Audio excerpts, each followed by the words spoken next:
Welcome to Committee of the Seattle's Sustainability and Transportation Committee, jointly with... That's where you all thought you were, right? We're at the City of Seattle.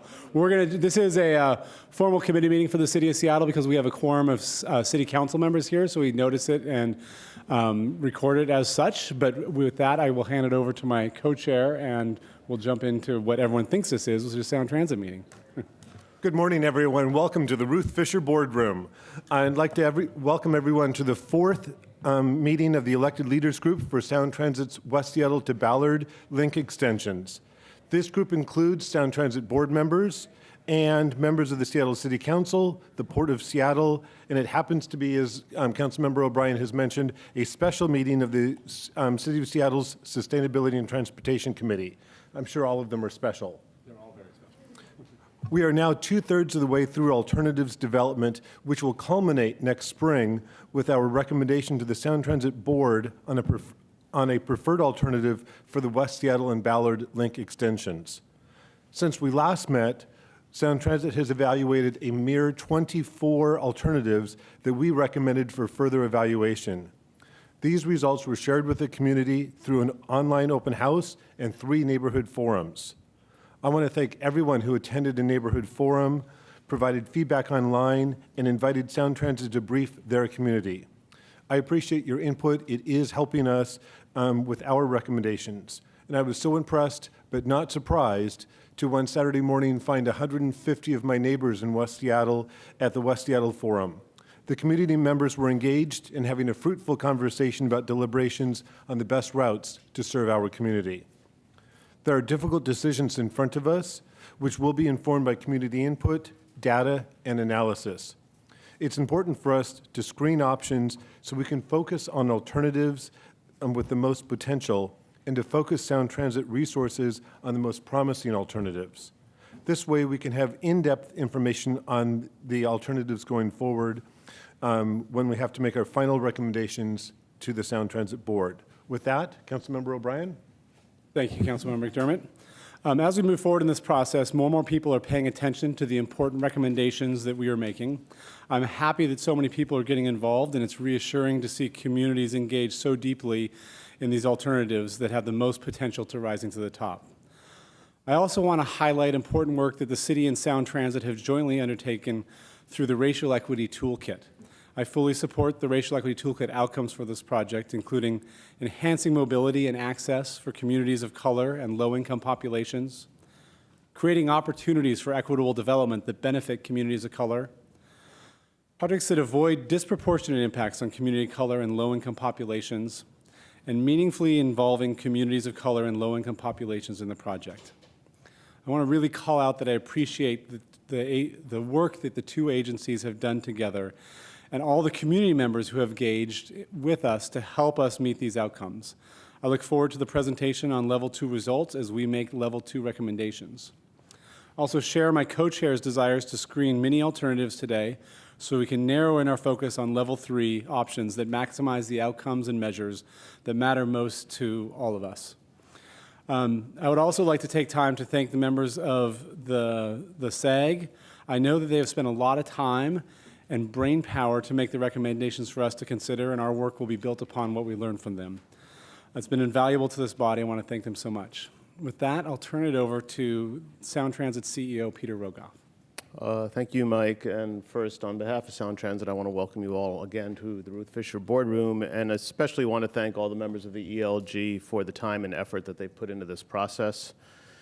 When the ELG met for its Level 1 decisions, I flagged for all of you that the staff would be producing reams of data about the many alternative alignments that might be considered for this game-changing project for both the city and the region. I also encouraged all of you to put in the time and effort to analyze the alternatives, their comparative costs, and their feasibility, and you have all risen to that challenge and brought great seriousness of purpose to this exercise. So I want to thank all of you for the time and effort. This will certainly strengthen the suggestions that the ELG will make to the Sound Transit Board for their consideration. I also want to thank the many staff people that serve the ELG members. You too have dug in to learn all the details and the trade-offs and have really enhanced our process and helped the work of our staff.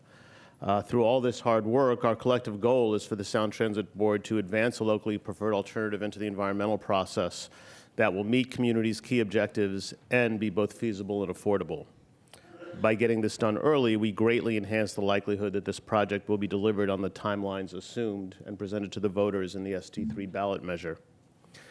Before we proceed, I would like to take a brief moment to give all the ELG members some important context for the information that is in front of you. It's more about not just what's in front of you, but what's not in front of you. Our staff and consultants have done an excellent job in developing cost comparisons for the many alignment alternatives that you're considering. Importantly, they have developed estimates as to whether certain alternatives are technically feasible and can be delivered on time. Some of these alternatives will have construction impacts on the community that will be far more extensive than others. Some of these alternatives will take longer to construct than others. Most importantly, I want to highlight that while we have good comparative cost estimates as to how much more expensive one alignment is from another, we do not have an updated cost estimate yet of what the entire West Seattle Ballard project will cost end to end. We won't be getting that updated cost estimate until early in the new year. As every municipal leader in the region knows who oversees a capital program, costs have been escalating rapidly. We have seen this for our Linwood Link project and our Federal Way extension. But whether it's a rail project, a road project, an airport project, or vertical building projects, everyone has seen costs rise rapidly in the current environment. Now, it's far too early to know precisely how hot the market will be when we actually go to contract for the construction phases of this project. But even so, we will soon be updating our cost estimate for this project just as we routinely do for all Sound Transit projects. Once we have that data, the Sound Transit Board will need to evaluate the affordability of different options in the context of the agency's overall debt capacity and our ability to afford this project in combination with all the other projects in our capital plan. Put simply, as we continue through this process, we still must remain mindful of the financial realities when considering Level 2 recommendations. We must also be mindful of the likelihood of whether third-party funding will actually be available to consider some of the more expensive options. I would like to end by thanking our co-chairs, Joe McDermott and Mike O'Brien. They have put an extraordinary amount of time, have really dug into the details. They represent a current member of our board and a former member of our board, and therefore they know how transformative our projects can be, and they're also aware of our constraints. So we're very grateful for the continued diligence that the two of you are bringing to this effort. That's all I have, Mr. Chairman. Thank you. We will now proceed to public comment. We have 9 folks signed up. You'll each have 2 minutes. Alex Zimmerman, you're first. You can come on forward. Alex will be followed by Ted Lehman, then Dennis Noland, and Jerry Williams.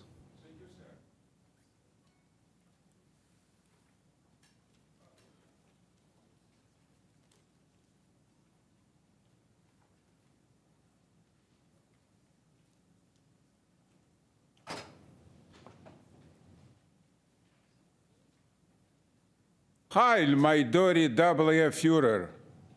Oh, pardon. Sieg Heil, my Dory W. Führer. A crook, a taxsucker, taxsucker, taxsucker. A criminal in a pure cretina. This project go for another 20 or 30 years, will cost us approximately $5-6 billion. Construction will be start approximately 10 years from now. From today to another 10 years, we spend probably for design $1 billion. And you, Council, mention about color people, about minority.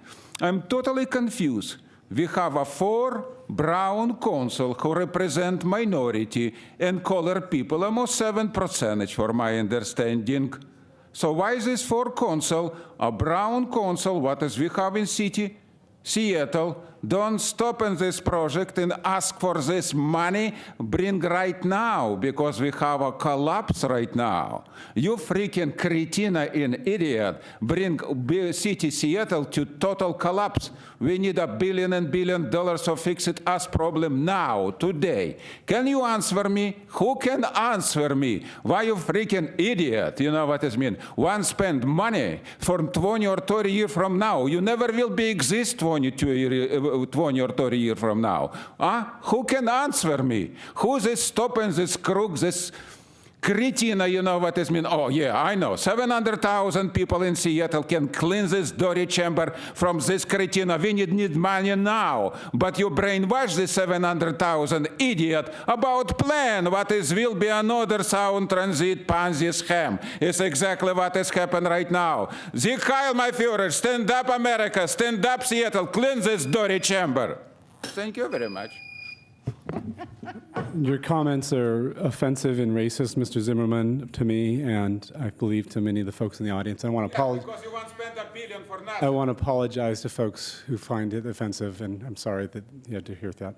I heard Ted Lehman did not intend to sign up to speak, so Dennis Nolan and Jerry Williams are next. I'm going to ask you both come forward together, and you can collectively have 4 minutes and divide it amongst yourself how you decide. You'll be followed by Deb Barker and then Marguerite Richard. Good morning. I'm Dennis Nolan. This is Jerry Williamson. Thank you for allowing us to make the joint statement. Last week, I found out about the light rail plans that could wipe out a neighborhood in which I have a long history. I'm devastated and been fighting tears and struggling with what to do. Prior, I was only aware of routing and a station plan for Spokane Street. I'm 69. My partner is 79. For 3 years, we've been working on a retirement strategy. A health crisis a year ago motivated me to accelerate my plans. Selling one of my 2 houses was the first step. I own 2 houses in the 4100 block of 25th Avenue Southwest, which is 1 block of west of Delridge, and between Dakota and Genesee Streets. At the south end of the street is Delridge Playfield. It's a quiet street in which people walk their dogs and visit. This charming neighborhood will be destroyed if one of the proposed routings for the West Seattle Light Rail is enacted.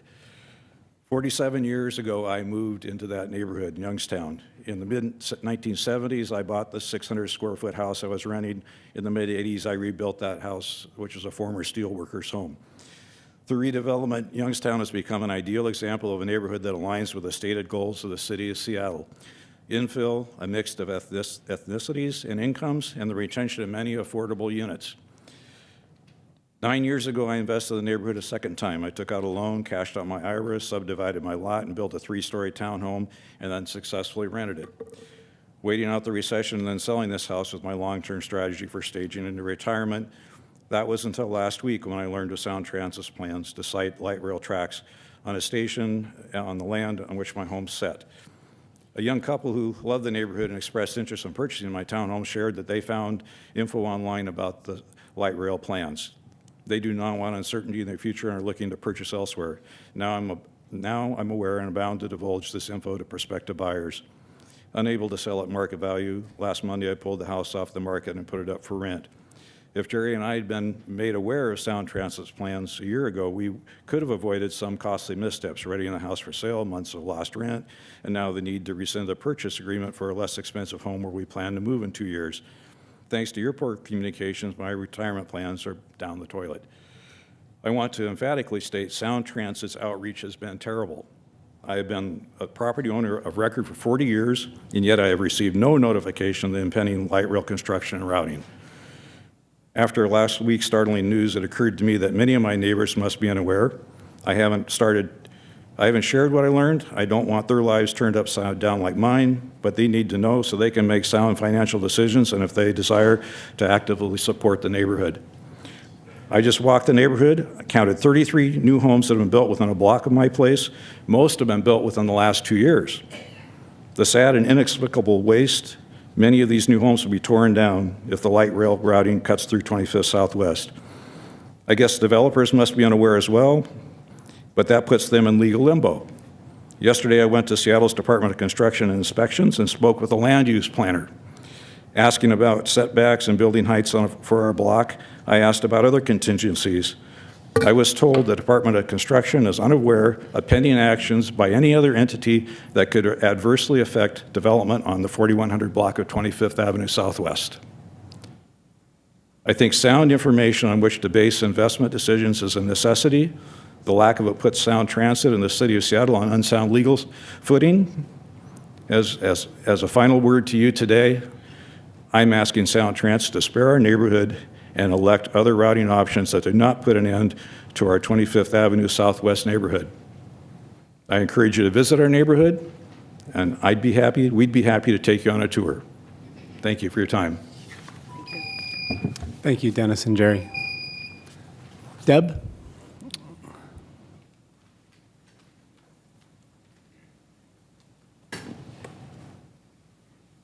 Good morning. I'm Deb Barker. I was honored to be appointed to the Stakeholder Advisory Group as the West Seattle representative.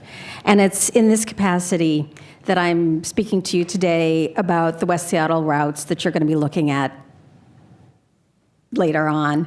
I want to encourage you to take a look at the Stakeholder Advisory Group recommendations. You've had a lot of information coming at you in the very recent days, but I encourage you to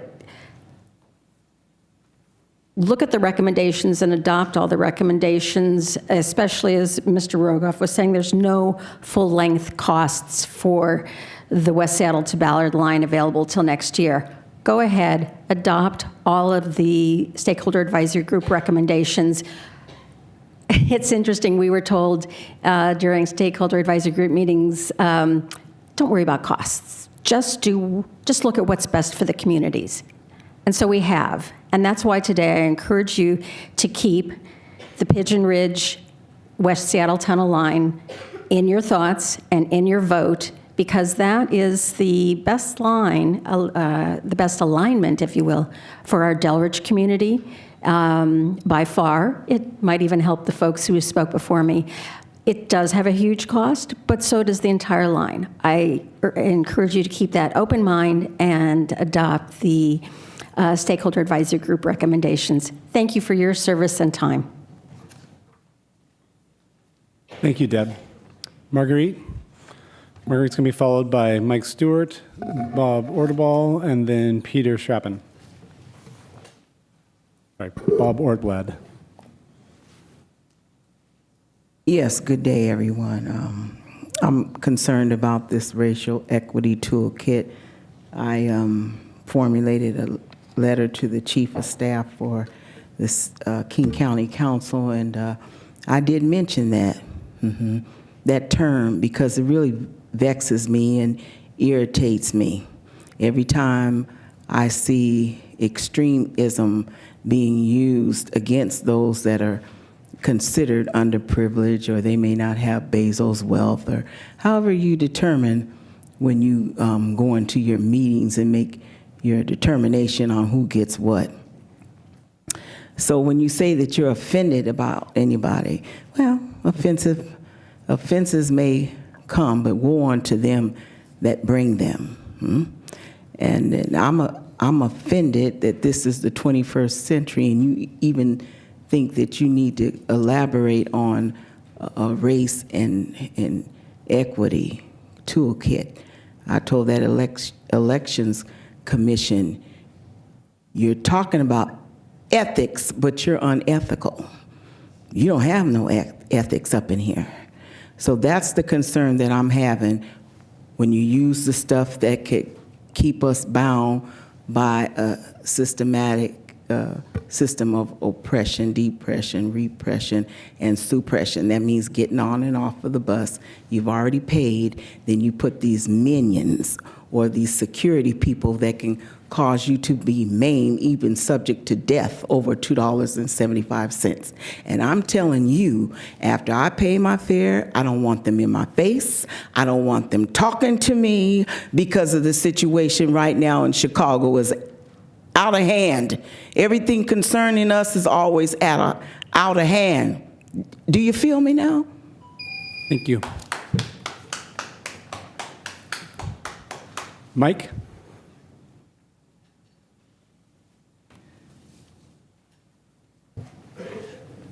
Good morning, members of the elected leadership group. My name is Mike Stewart. I'm executive director of the Ballard Alliance, formerly the Ballard Chamber of Commerce. We're an organization that's committed to ensuring that the Seattle neighborhood of Ballard remains a unique and economically vital community for its visitors, residents, businesses, and property owners. As a member of Sound Transit Stakeholder Advisory Group, I've been working actively with Sound Transit and Ballard stakeholders throughout this year to help advocate for appropriate alignment for light rail to Ballard. Ballard. So among our key priorities, we support a route that ensures that taxpayer investments support high-quality, reliable, efficient transit connections across the Ship Canal, ensures that the station location is as close to the center of the Ballard Hub Urban Village as possible, and serves the dense residential population that already exists in Ballard, and maximizes opportunities for future light rail transit connectivity to the east, University of Washington, and to the north. So weighing our priorities against the existing Level 2 alignment options, we support the following tunneled options. The Central Interbay Tunnel 15th, provided that fishing vessel operators, FVO, can be accommodated at Fisherman's Terminal, and the Armory Way Tunnel 14th, only if the north terminus is located west of 15th Avenue Northwest and as close to the Hub Urban Village Center at 22nd and Market as possible. We appreciate the work that Sound Transit has done thus far, and we look forward to working together to protect the businesses and residents in Ballard while ensuring that it remains a vital and dynamic neighborhood for the next 100 years. Thank you. Thank you, Mike. Bob Workman? Is Bob here? Oh, yeah.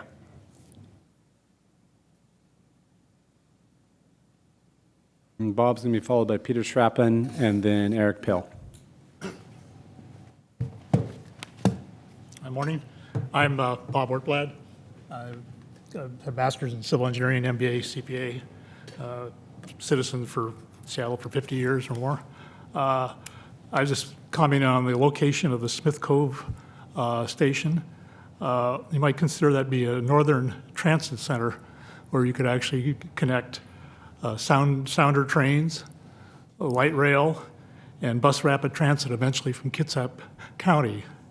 In 1950, the Washington State Toll Bridge Authority proposed a tunnel from Magnolia to Bainbridge.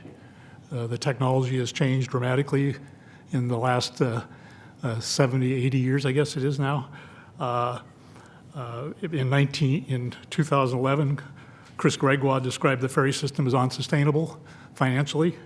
They're asking for $14 billion over the next 20 years, which is the subsidy will be $1.2 billion biennium in 20 years.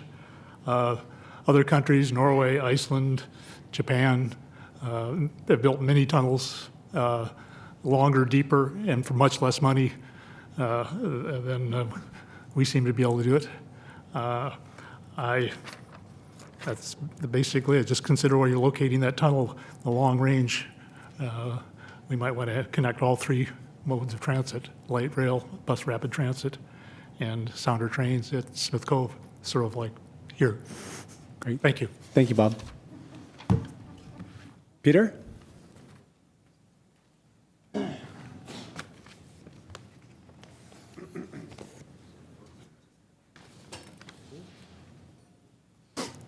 Good morning. Hi, my name is Peter Schrappen. I'm with the Northwest Marine Trade Association. That's the state's recreational boating trade association.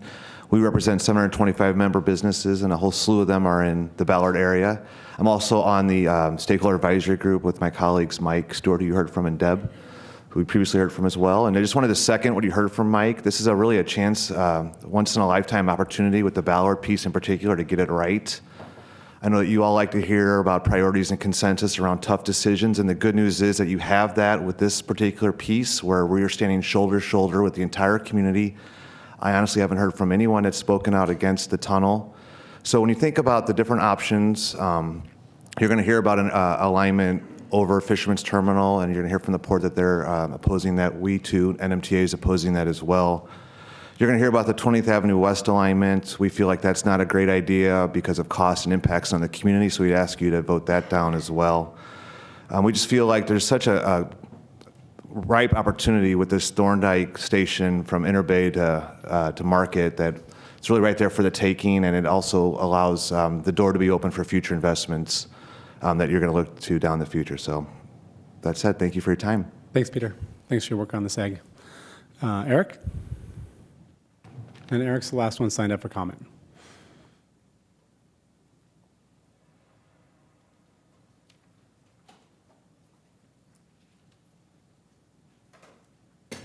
Good morning. I'm Eric Peele, and I lead community engagement at the Nordic Museum.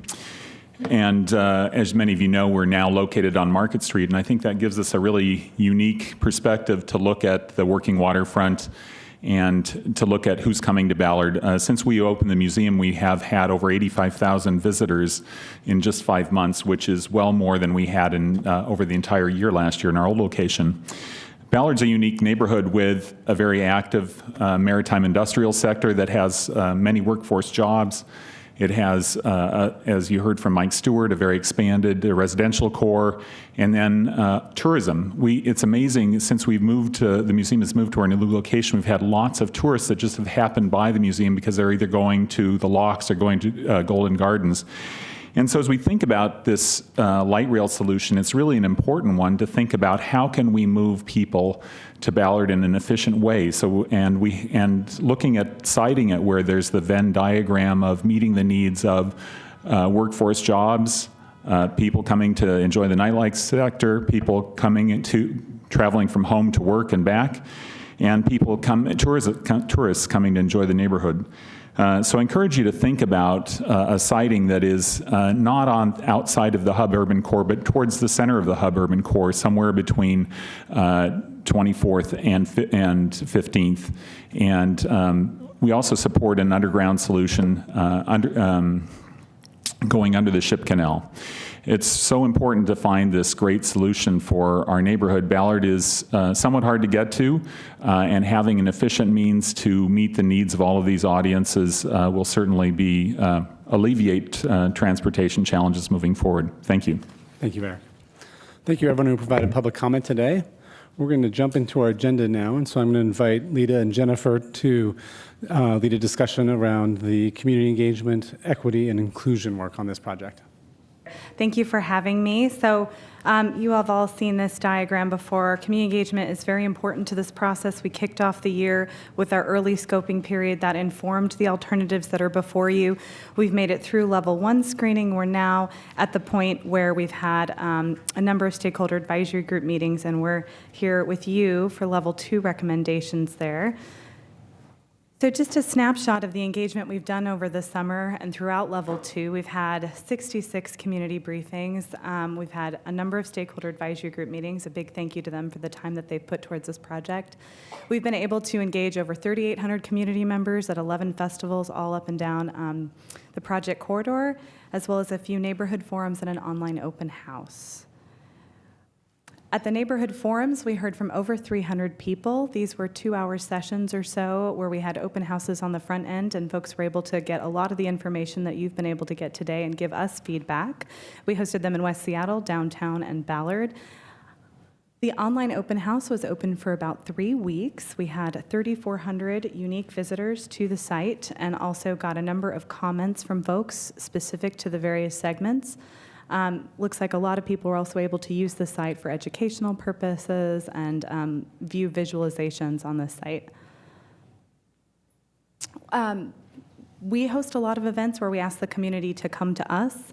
We also try as much as we can to go to the community. So over the summer through June, July, August, and September, you'll see that we were out at various community meetings and community events in order to talk with folks and hear more about their feedback on the project. And as we go through the presentation today, you'll get to hear about that feedback and the common themes that we heard throughout the presentation.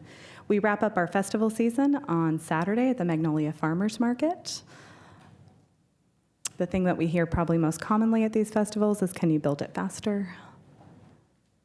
And finally, we also had a number of station charrettes where we were able to bring together agencies as an opportunity for us to collaborate with our partner agencies and also bring in some community stakeholders to get some early perspective on the opportunities and challenges around some of these station areas. We were able to share the information from those station charrettes at the September neighborhood forums to test some of that feedback. And now I'm very thankful to have Jennifer up here with me to talk about our equity and inclusion work. We have a partnership between Sound Transit and the City of Seattle on the Racial Equity Toolkit.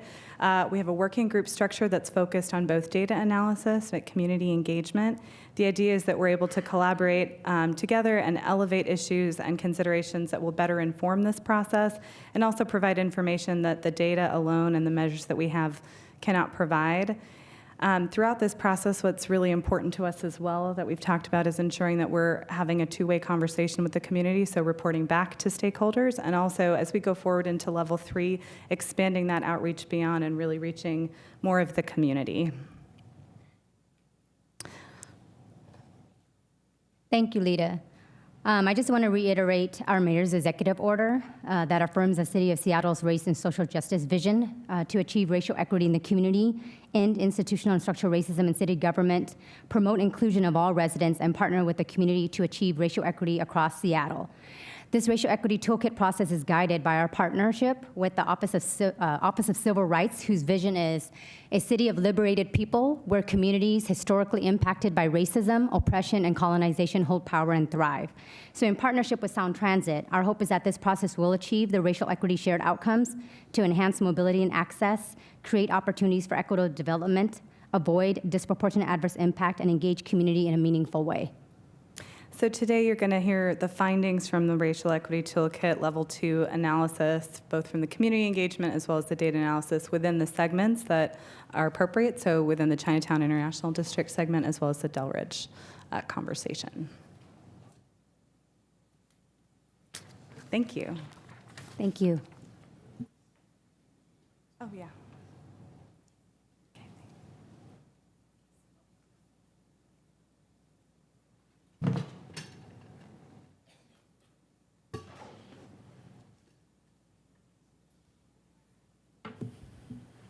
Diane, take it away. Good morning, elected leadership group. It's nice to see you all this morning. Thank you for your commitment and coming in. My name's Diane Adams. I'll be helping you work through development of your recommendations as the elected leadership group this morning. So we'll spend the next hour or so. Cahill Ridge will provide an overview of each segment. We'll have discussion around what the stakeholder advisory group decided. Then we'll look to you for your own discussion as the elected leadership group to develop your recommendations. At the end of that hour, sort of toward the end of the meeting, we'll do a summary of the recommendations. And thankfully, we have David Shelton here to capture the recommendations and any adjustments that you might make as we go forward. So and now, excuse me, Dan. Before we, I assume you're ready to move into the first set of alternatives.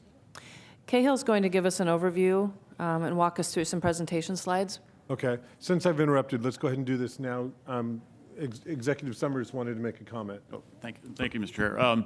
Before we get into the details of the different segments, I just had a couple of comments.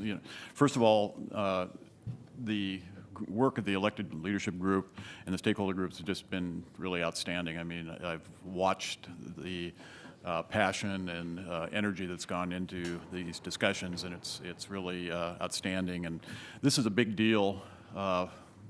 Every one of these segments is a big deal for their communities. This system that we're part of is a big deal for the region that I'm part of. And my role here on this group is a bit of an outsider, since I'm really centered a lot of my time up in Snohomish County and Everett.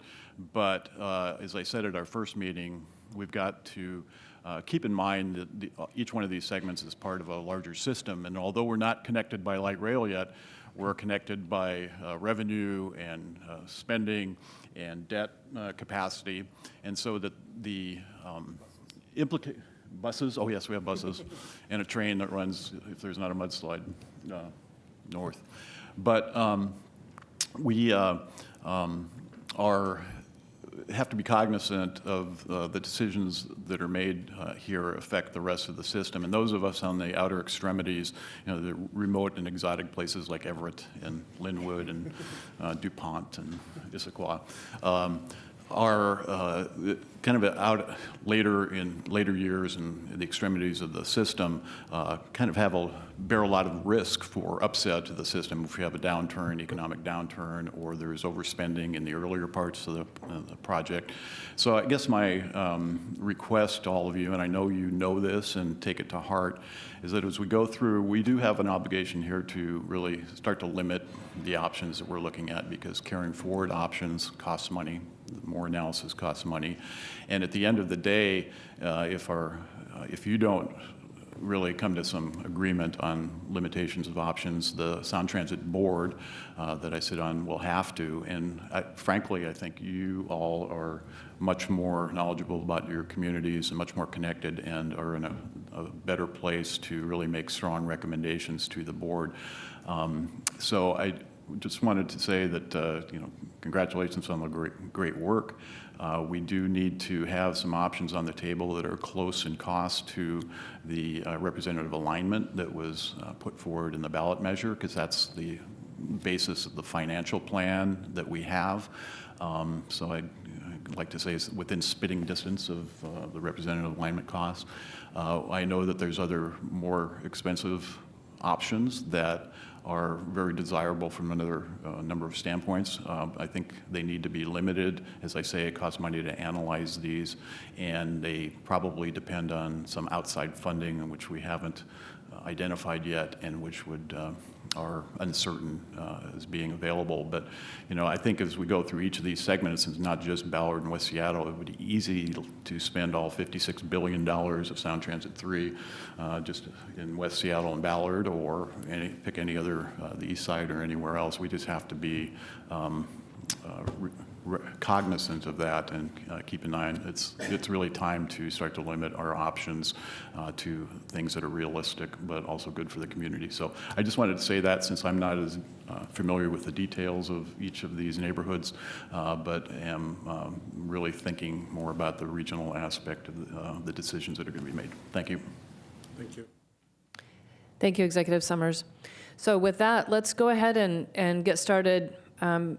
Your task now is we're going to get into the details of each segment. And if you look at your agenda, you have all the materials in front of you, but if you need anything else, you just let us know. The segment by segment, we're going to start in the same order that the Stakeholder Advisory Group addressed this. So beginning with Inner Bay Ballard, moving to downtown, then Chinatown International District, then a separate presentation on SODO. In the Stakeholder Advisory Group, we separated those two segments into two, so we'll have two separate discussions, and then finishing this morning with West Seattle, Duwamish. Cahill's going to present the findings and engagement feedback for each segment.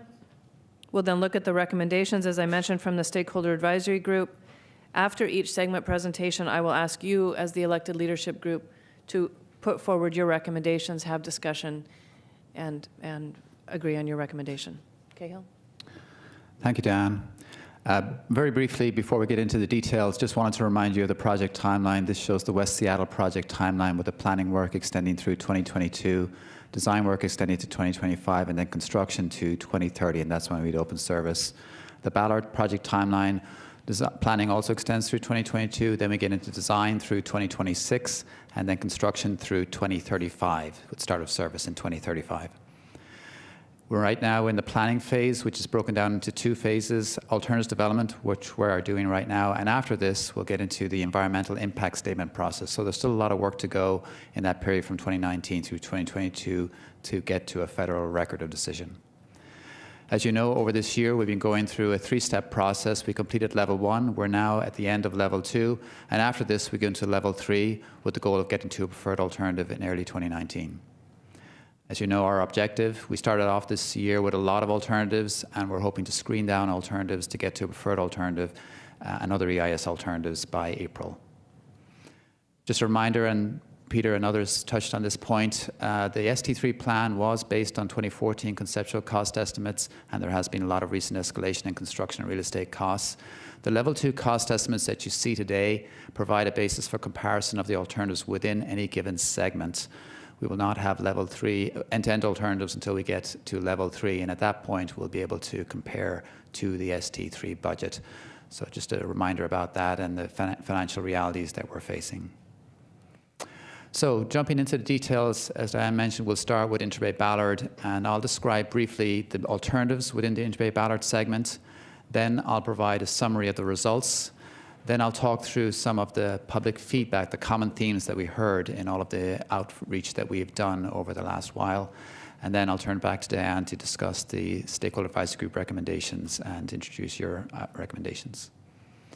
So in the Inter Bay Ballard segment, we had 8 alternatives. They're illustrated on this map. Generally speaking, we have alternatives that go along 15th Avenue through Inter Bay. We also have alternatives that go along 28th Avenue. And then we have alternatives that go along that area in the middle of Interbay, Central Interbay, generally along the edge of the BNSF tracks. In terms of the crossing of the Ship Canal, we have crossing locations on 15th, adjacent to the West Seattle Bridge. We also have crossing locations on 14th, and then further to the west in the 20th area. As you know, we're looking at tunnel options, movable bridge options, and fixed bridge options in these locations. And then in the Ballard area, we have station locations that generally are in the 14th, 15th station location area, as well as an alternative on 17th.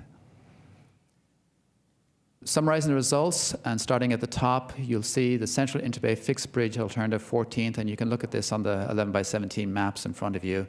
It's a light brown alternative. It would have maritime business effects, but less than a movable bridge. It has fewer columns in the water. It affects fewer parcels in Ballard along 14th because the station's along 14th Avenue. It would be about $100 million more than the representative project. The next alternative in light blue, Central Interbay Movable 14th. It's very similar, except it includes a movable bridge instead of a fixed bridge. It would potentially have service interruptions. It would also affect maritime businesses and potentially have navigation effects, but once again, it affects fewer parcels in Ballard because it's along 14th. Cost delta there is about $200 million. 15th Fixed Bridge 15th is the purple alternative. Again, it would have maritime business effects, including Fisherman's Terminal, and the elevated guideway on the west side of 15th would affect more residences. Cost delta about $200 million extra. Armory Way Tunnel 14th, this is the most cost-effective tunnel alternative. It would have less environmental and maritime and business navigation effects because it's in a tunnel. It would affect fewer parcels in Ballard because it's along 14th Avenue. It includes a tunnel that would require additional funding, and the cost delta for that is about an extra $300 million. Central Interbay Tunnel 15th is another tunnel alternative in dark brown, less environmental, maritime, business, and navigation effects again. The tunnel station would be on the east side of 15th Avenue, and it would affect businesses. And because it includes a tunnel, it would require additional funding. The cost delta is about $500 million. Then we have the alternatives that are further west, 20th Fixed Bridge 17th, the yellow-colored alternative. It would involve long-span bridges over the BNSF tracks, which add complexity.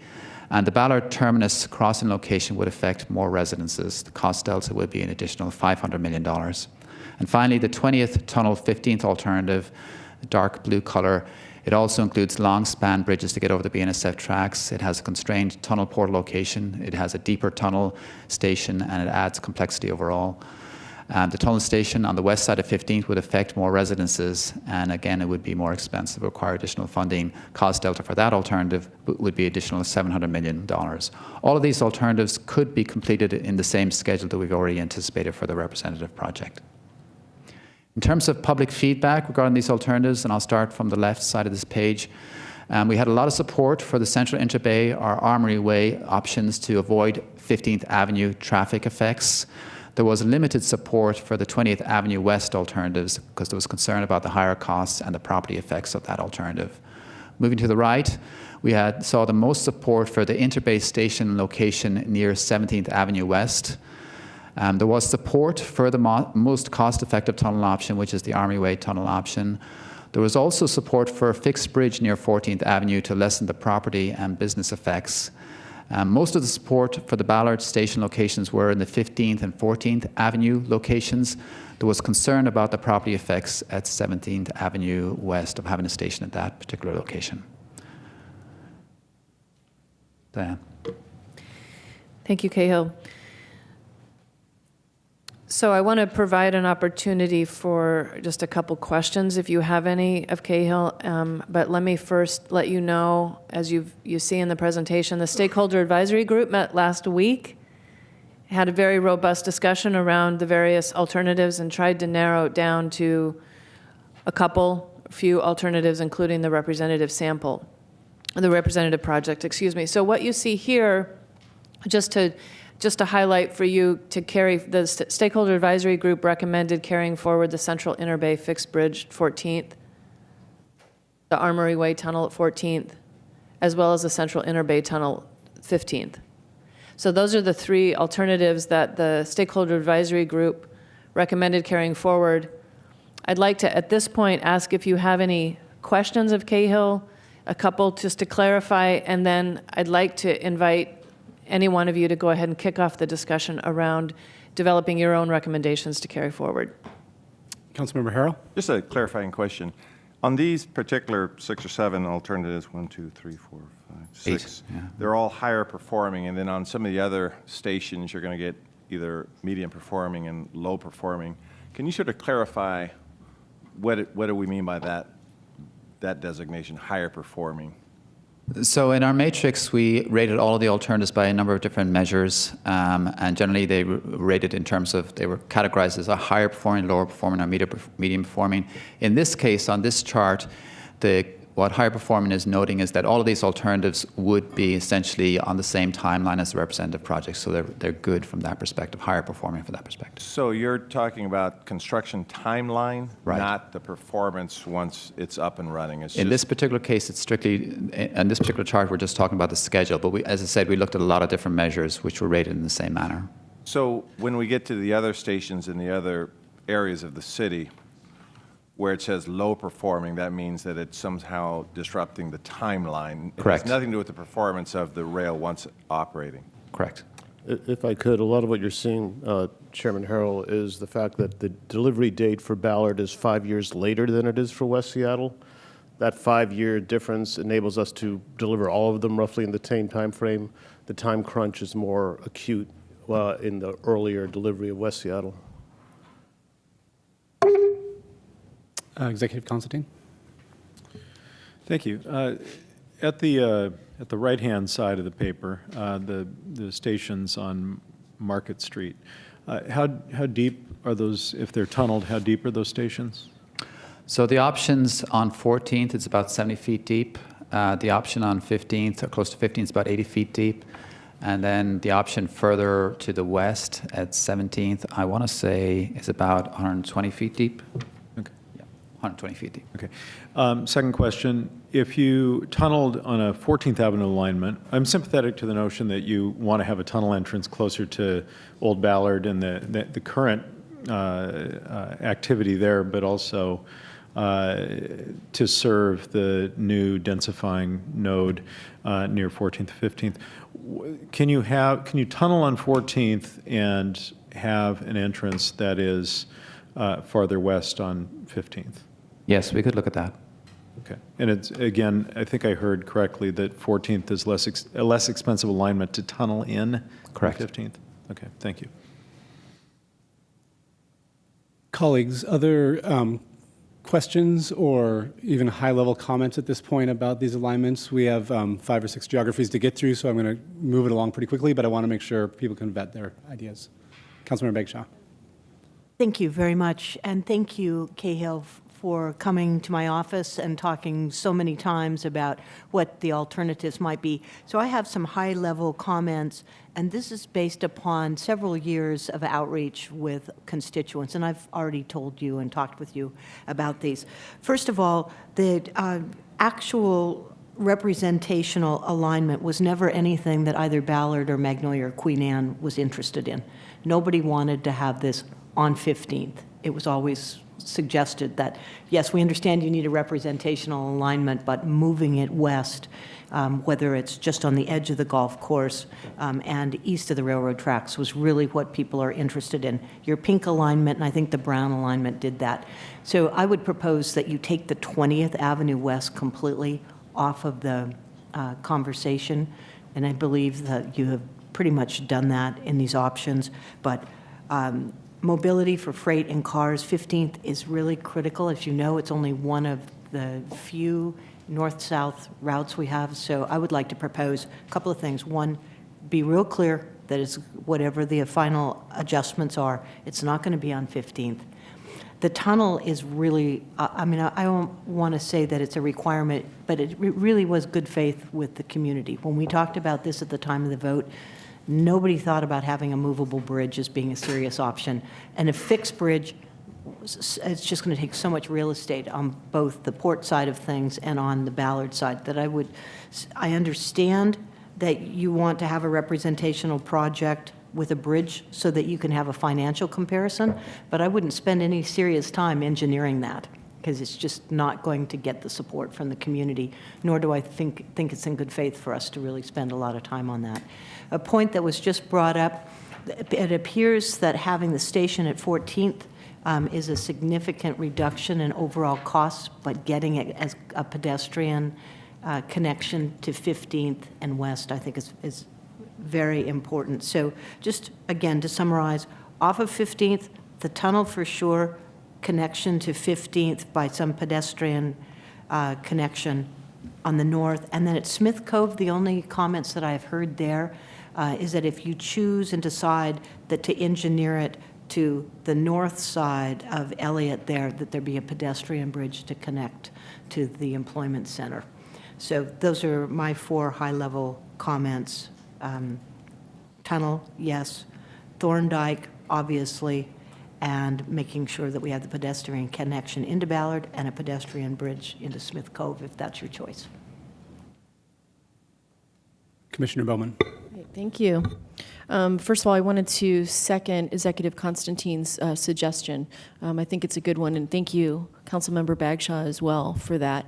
On behalf of, it's really not on behalf of the port, but on behalf of the maritime businesses, we do support the Armory Tunnel option is by far and away the best, but I think that anything we can do to increase the pedestrian access later is important. I wanted to take a moment and actually particularly thank Councilmember Bagshaw and Councilmember O'Brien for taking the time to personally come out and look at Fisherman's Terminal and the effect that a bridge would have through that. For anybody that's gone down to Fisherman's Terminal, you stand on the dock, as Councilmember Bagshaw did with me, and you understand that a bridge would run right through our facilities, which would mean the boats could physically not get to the dock. And so along the lines of taking things off the table that are just not realistic, I appreciate that we are hopefully moving forward with more realistic tunnel options that are good, not just for the community, but most importantly, as well, equally as importantly, as to the businesses that our facilities support. Just a question in terms of the timeline and staff and decision-making process. When this finally comes to the board, the full board, will we have a clear opinion or statement or recommendation from staff about what requires third-party funding or what can be done within our existing model? At what point does that get developed? And I'm fine moving forward with Armory Way, but that's like, for example, $300 million estimated this cost. At what point do we trigger or get that analysis? It is our intention, obviously, so one of the better parts of the level 3 analysis is that we will get yet a more detailed and more precise cost estimate for the options. We have, I think, through many of the public displays already identified where third-party funding would be required. And the benefit then will be when we bring this all to you in the winter-spring environment, we will also know the overall affordability of the project on the whole in comparison to the agency's debt capacity in combination with all of the other projects we will have active during that period. So I think there'll be a good bit more granularity to the data that we can bring to you in that time frame. But yes, we would be identifying total costs of options, and where third-party funding would be required. Colleagues, if there are no further high-level comments or questions, maybe I'll start by proposing a next step that we can discuss. Executive Summers, I appreciate the desire to narrow our focus going forward as soon as possible, and looking at the comments we've received and the recommendations from the SAG, I think we will inevitably be carrying forward the representative alignment, and the question is what is beyond there. Talking about tunnels, what I've heard from the community, and we heard in public comment again today, is that the least impactful tunnel entrance in Inner Bay, I think, is where folks are aligned with, and that seems to be consistent with the pink alignment, the Armory Way Tunnel 14th. I hear that no one terribly cares where it goes when it's underwater. That doesn't really matter to the travelers of it. But what I've heard from the agency is the Armory Way Tunnel 14th is a shorter crossing and a less expensive crossing. And also I think is going to be a little shallower when you get to the other end. But what I have heard is consistently is that folks like the station alignment in Ballard of the darker brown line nearer to 15th. And Executive Constantine and others who commented the idea of a mix and match and how can we do, largely move forward with that Armory alignment, Armory 14th alignment, but with a tunnel alignment or other options to make sure that pedestrians have good access from the 15th or even west of 15th access. So what I would suggest is to move forward with a single tunnel option that explores the variations around that tunnel access on either end, but particularly on the Ballard side, as close to 15th as possible. The representative alignment.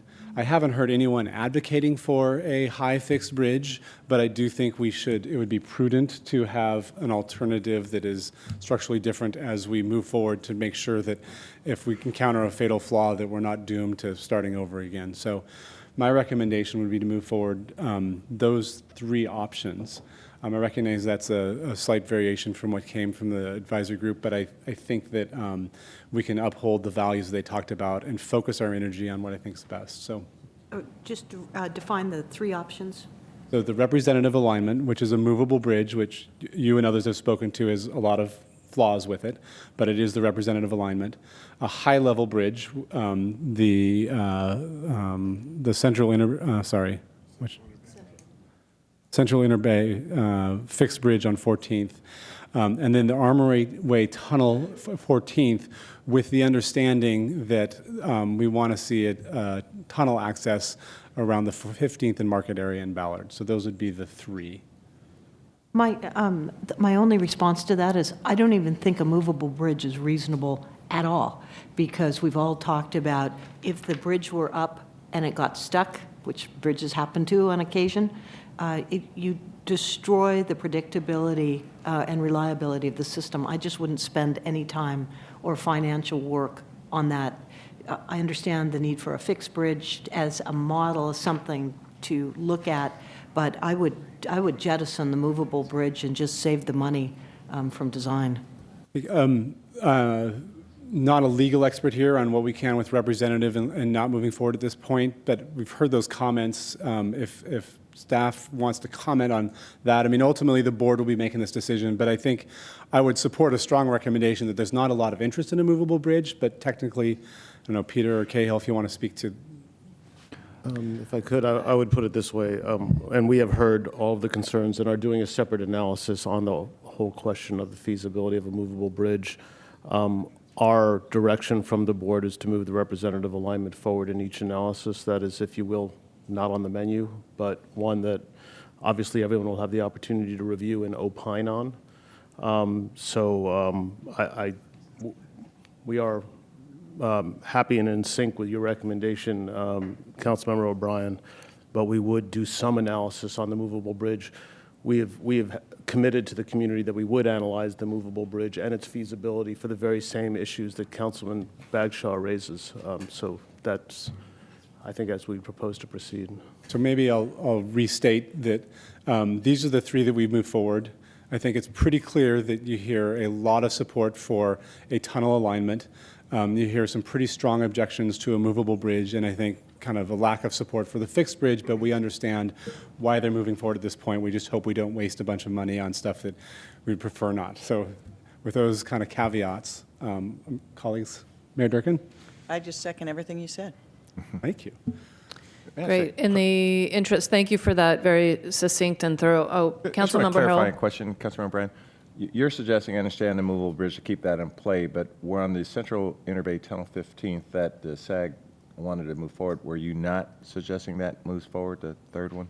That's correct. What I hear from folks about that alignment, what they really like is actually the station location in Ballard. Mm-hmm. And so we're going to see in the next analysis, in the next geography, kind of a mix and match where we say we want to start at the pink alignment on the south and we want to end at the dark brown alignment on the north. And I don't think there's quite enough analysis, as we'll see in the next one, to know how feasible that is, but that's what our request is going forward.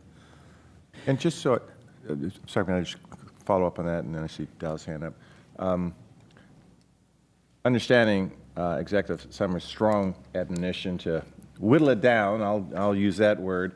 When we decide to move a few things forward, I have a hard time understanding how badly we are sort of delaying the process. I mean, I don't know how to quantify that in monetary terms. When we get to the Chinatown Soto issues as an example, many of us may advocate to keep a few more in play, but I just don't have a good feeling for what that actually costs. And so I'm hoping, I mean, I think we all could agree these are legacy projects that are going to fix this region for way beyond where our lifetime. So having said that, I think to keep more things in play right now does become critically important, but I just don't have a feeling. So I sort of support where you're heading with this, Councilmember Brown. I do share, I've had horror stories in Montlake cut with movable bridges, by the way, but I understand your point. I understand there's still some community interest in having a movable bridge. So I'll let Executive Summers, we have about 5 geographies to move through, so I'd love to wrap this one up pretty quickly. And I think you're right, we're going to have some longer conversations when we get to some other geographies. But yeah, I support the motion, by the way. It's just that it's staff time at this point, but also at the end of the day, you lose control because the board will have to make a decision. So just urge this group to come to some consensus. Executive Constantine. Thank you. Just want to be clear, so we're talking about, I think we don't get a lot out of a 15th tunnel alignment that we don't get from a 14th tunnel alignment as long as we deal with the station, which is what I was asking about. And throughout all of this, I'm really going to be focused on putting the stops in the right places where people and jobs are going to be, where we can have TOD potential, and also ensuring a good rider experience with good transfer between rail and bus. And I found, as we did Sound Transit 3 and Sound Transit 2, that people sometimes get hung up on where the line is. And to the riders, it doesn't matter where the line is, it only matters where the stop is. And it looks like in this case we have a clear choice of one that's less expensive and less impactful on 14th. And we should move. I know that the Stakeholder Advisory Group suggested moving forward with a 15th Avenue tunnel study, but it doesn't seem like it buys us anything other than cost and delay to do so. So narrowing down to 14th, obviously while keeping the representative alignment in the mix as well, seems important. Thank you, Mr. Chair.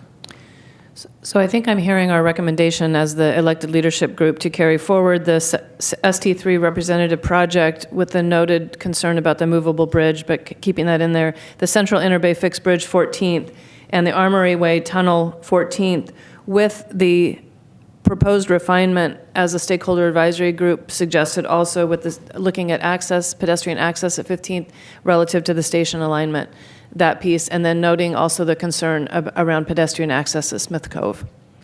Okay? Yep. Fantastic. Let's move forward. Next segment is downtown. There are 4 alternatives in this segment. Generally speaking, just to describe the alternatives, we're looking, going again from the left to the right. In the Midtown area, we're looking at alignments on 5th Avenue and on 6th Avenue. As you get into the South Lake Union area, we have options on West Lake and on Terry and Boren. As you go through South Lake Union and through Seattle Center, we have options on Harrison, Republican, and all the way over to Mercer and Roy. All of these are tunnel options with tunnel stations. Brief rundown of the results. With the 6th Bourne and Roy alternative, the advantage of that alternative is that it avoids building tiebacks on 5th Avenue and also conflicts with the SR99 portal and sewer. It does result in a more constrained Denny Station location on Boren. The Seattle Center Station would be on Roy, which is 2 blocks from Key Arena, and it has lower bus rail integration opportunity at Seattle Center because of the station on Roy. It is similar in cost to the representative project within this segment. The 5th and Harrison alternative, the light blue alternative, has better bus rail integration opportunity at the South Lake Union Station because it's on Harrison. It has higher property effects due to the tunnel portal location on Harrison, west of Seattle Center, and it does include engineering challenges because of the tunneling under the Key Arena. The cost delta there would be a potentially additional $200 million. With the 5th Terry Roy Mercer alternative, the light brown alternative, the advantage is that it avoids the SR99 portal and sewer. With the Seattle Center Station location on Mercer is just a block from Key Arena. Cost comparison again is an additional $200 million. In terms of public feedback, moving from left to right, there was interest in further study of both the 5th and 6th Avenue routes through downtown. There was support for the station on West Lake near Denny.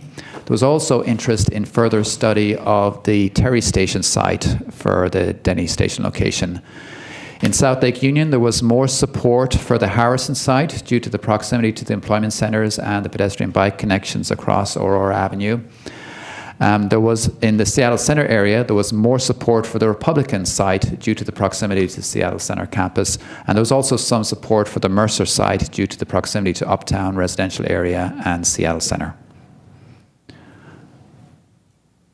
So what you see on the screen now are the stakeholder advisory group recommendations. The discussion last week around with the stakeholders was fairly straightforward and unanimous in their consideration to carry forward 5th Avenue and Harrison, 5th Terry Roy Mercer, with the modifications proposed to have the Seattle Center Station located at Republican on the first one, and then 6th Avenue route through downtown. So for your consideration and moving forward.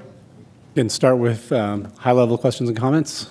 Councilmember Johnson. Just a question, Cahill. In all of these proposed alignments we're tunneling in each section, is it just the length of the tunnel or the property acquisition that accounts for the $200 million delta differences for those second couple of options?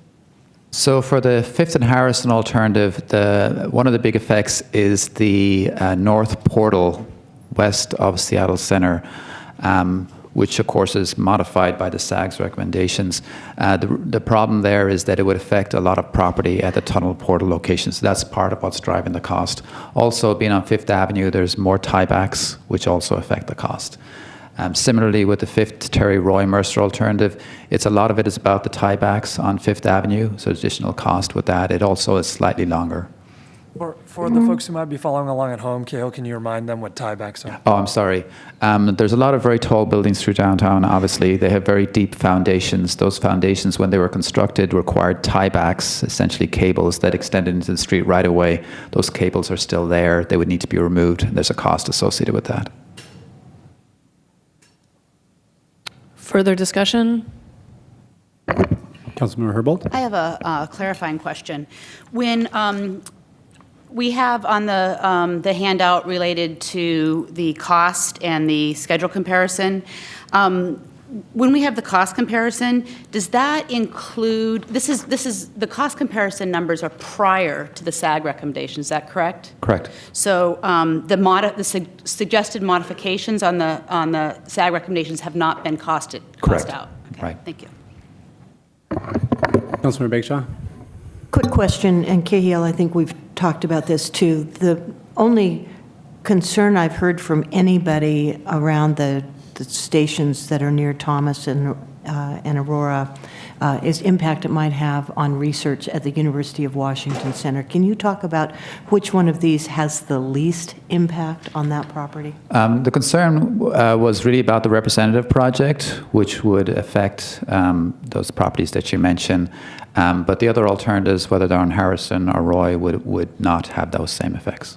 And when you get to around the new Seattle Center arena, the blue line is just to the north or northwest of the arena, and the purple line, is that on Roy? That would be still only a couple of blocks away.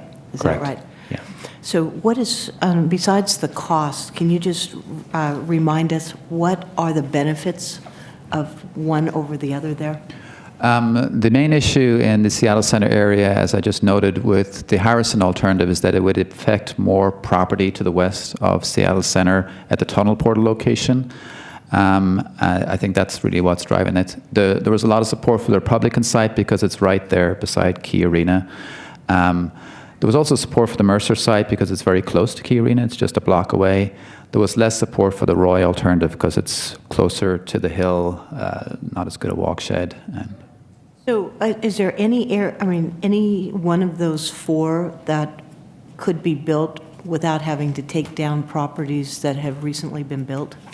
As I said, the Harrison one is the one that has the greatest effect on properties. The other alternatives are less impactful. Could you speak to the looking at Fifth Avenue versus Sixth Avenue, just briefly, about what flexibility that gives or what considerations? The main issue in that area, as I mentioned, are the building foundations along those streets, and that's just something that we need to examine further. There's a lot of potential conflicts in that area. We're studying them. It makes sense to continue to study them further. Gotcha. So there's not a preferred at this point from a technical analysis, but having two options to study gives you some flexibility? Correct. Yeah. Great. Councilmember Harrell. I was just going to move to accept the SAG recommendations, move forward on the Fifth and Harrison and the Fifth and Terry and Roy Mercer. Great. So if we're ready, a proposal to study those two, the recommendations had some notes, so including keeping both Fifth and Sixth options through the downtown corridor, and then looking at the Harrison with a Seattle Center Station at Republican, and then the Mercer Roy Terry. Councilmember Johnson. I want to concur with that, and I just want to reinforce that I think Westlake is one of only two places in the system where we're going to have a real rail-to-rail transfer point. So we should move on to Chinatown ID, but I want to reinforce that I think the interoperability issues at Westlake are going to be really critical for us to analyze moving forward. Great, thank you. So without further, oh yes, sorry. Councilmember Gonzalez. Councilmember Gonzalez, sorry. Thank you. Yeah. On the Fifth, Terry, Roy, and Mercer area, for those folks who spend some time walking in that particular area, I just wanted to note that I think that as the evaluation continues around Fifth, Terry, Roy, and Mercer, it'll be important to make sure that there is a pedestrian-friendly environment, both in terms of getting in and out of that station, if that is an option that the Sound Transit Board ultimately determines is the most feasible and viable and preferred alternative. But I just want to make sure to note that that it's a tough area to get around on foot, particularly around Mercer, and just want to make sure that those are those accessibility considerations are being evaluated as this alternative moves forward. Noted, thank you. So the elected leadership group is accepting the stakeholder advisory group recommendations on the whole with the notes that you've made in this discussion for that. Thank you very much for that discussion. Now I just want to check in with all of you as we get into the Chinatown International District discussion. We know there's a lot of discussion needed here. We want to take the time to do that. I'm just going to note at this point it's 10:45, and we're going to have the discussion that we need to. We have three more segments to get through. So just a time check-in with you there. So another way to interpret that is if your schedule can be cleared a little bit after 11:30, if you want to stick around when we get to West Seattle and Soto, that might be necessary. In the Soto Chinatown area, there's a lot of alternatives, as you can see on the table. Speaking first about the Chinatown ID area, just to describe the alternatives and starting in the top left, you have the representative project and what's known as a Surface E3 alternative. They generally involve a cut and cover tunnel and station along Fifth Avenue in the area between Seattle Boulevard and Main Street. Moving to the right, the Massachusetts Tunnel Portal alternative. This is a bored tunnel alternative, but it includes a cut and cover station. So in that area just south of Jackson Street for about a block and a half or so, that's where the station would be located, and it would be a cut and cover in that area. In the bottom left, there's an alternative called the Fifth Avenue Mine alternative. Once again, it's a bored tunnel, and it would have a mine station, again, on Fifth Avenue. Then to the right again, the Fourth Avenue Mine alternative. This would be on Fourth Avenue, not Fifth Avenue, and it would be deep mine station. It would require partial demolition of the existing Fourth Avenue viaduct in the station area. And finally, the Fourth Avenue cut and cover option. This would be a cut and cover tunnel and station along Fourth Avenue. It would involve complete removal of the Fourth Avenue viaduct. Brief summary of the results. The Surface E3 alternative would result in a shallow cut and cover station under Fifth Avenue, which would result in easy rider access and transfer capability. There would be construction effects, including parking lane closures on Fifth Avenue in the station area during construction. That alternative is actually $300 million less than the representative project. Massachusetts Tunnel Portal alternative, which is, as I mentioned, is a Fifth Avenue bored tunnel with a cut and cover station, would result in a shallow cut and cover station under Fifth Avenue, which once again is easy rider access and transfers. Again, the construction effects would include parking lane closures on Fifth Avenue in the station area. It would be $200 million less than the representative project in this segment. Fifth Avenue Mind alternative, the pink alternative, it would be a deep mine station approximately 200 feet deep under Fifth Avenue. It would not have good rider access or transfers. There would, however, be less construction effects and parking closures on Fifth Avenue with the mine station. There would be some property effects for the mine station access shaft. And this station, because it's deep, would also result in a very deep station at Midtown. It'd be about 250 feet deep Midtown station. Cost is about 200. It's fairly similar to the representative project. Fourth Avenue Mine CID station, again, would be a deep mine station, approximately 200 feet deep under Fourth Avenue. Would have poor rider access and transfers. There would be major engineering and constructability issues. It does require, as I mentioned, demolition and rebuild of the Fourth Avenue Viaduct. There is an active BNSF railroad in that area, and of course we'd have to get over the existing transit tunnel. There will be large property effects, including removal of Ryerson Base for the tunnel portal site. It would require additional funding, obviously, for the Fourth Avenue Viaduct rebuild, and results in a very deep station again at Midtown, about 250 feet deep. The cost increase for that alternative would be about $500 million. And in this case, because of the time required to demolish the viaduct, it would affect the overall schedule for the Ballard extension. Fourth Avenue cut and cover CID station, the yellow alternative here would result in a shallow cut and cover station under Fourth Avenue, which would result in easy rider access and transfers. It does again have major engineering constructability constraints, including demolition of the viaduct, proximity to BNSF Railroad and the existing transit tunnel.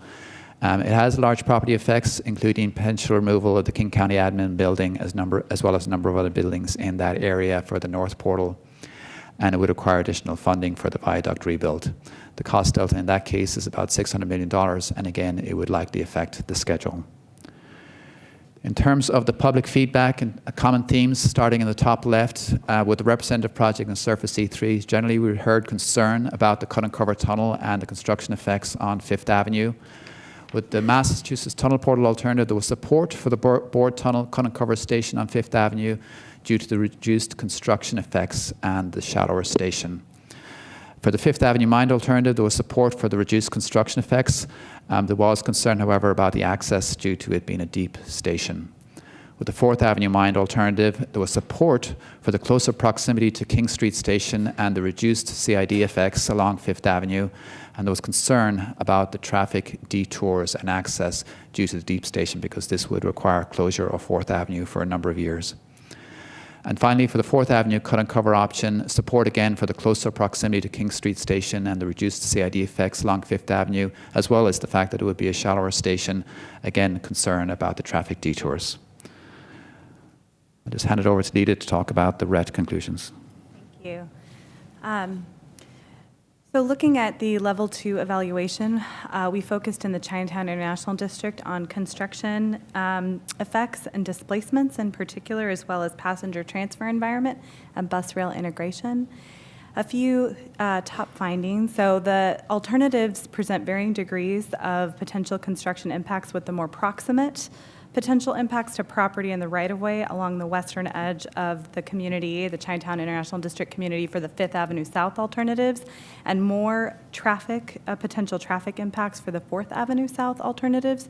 So that's kind of the a high-level comparison there. Station access opportunities are better for those shallow stations than for the deep mine stations. And based on the level 2 evaluation measures alone, it's unclear which alternative would pose the greatest net benefit for this unique community. So that's part of why it's so important to have robust community engagement as part of this process. So we heard over and over again that inclusive ongoing engagement is really important to this process, that projects in the past have been done to the community rather than for the community, so that at all phases of this project, we need to take to heart really inclusive public engagement to inform the process. We also heard really deep concerns about construction impacts along Fifth Avenue South, and that it is critical that there be minimal impact on Chinatown business operations during all phases of the construction. We also heard that the community has experienced worsening traffic over the past several years on both 5th and 6th Avenues, and there needs to be a balance between the construction impacts on traffic and impacts on the neighborhood. And finally, we heard support from both CID and Pioneer Square communities for leveraging the new station to improve connections between transit modes, Sounder, Amtrak, bus, et cetera, and light rail to light rail. And then additionally activating Union Station and improving the existing station and plaza connections as well. One more. We also heard generally support for continued exploration of both 4th and 5th Avenue alternatives to understand what would best serve the neighborhood.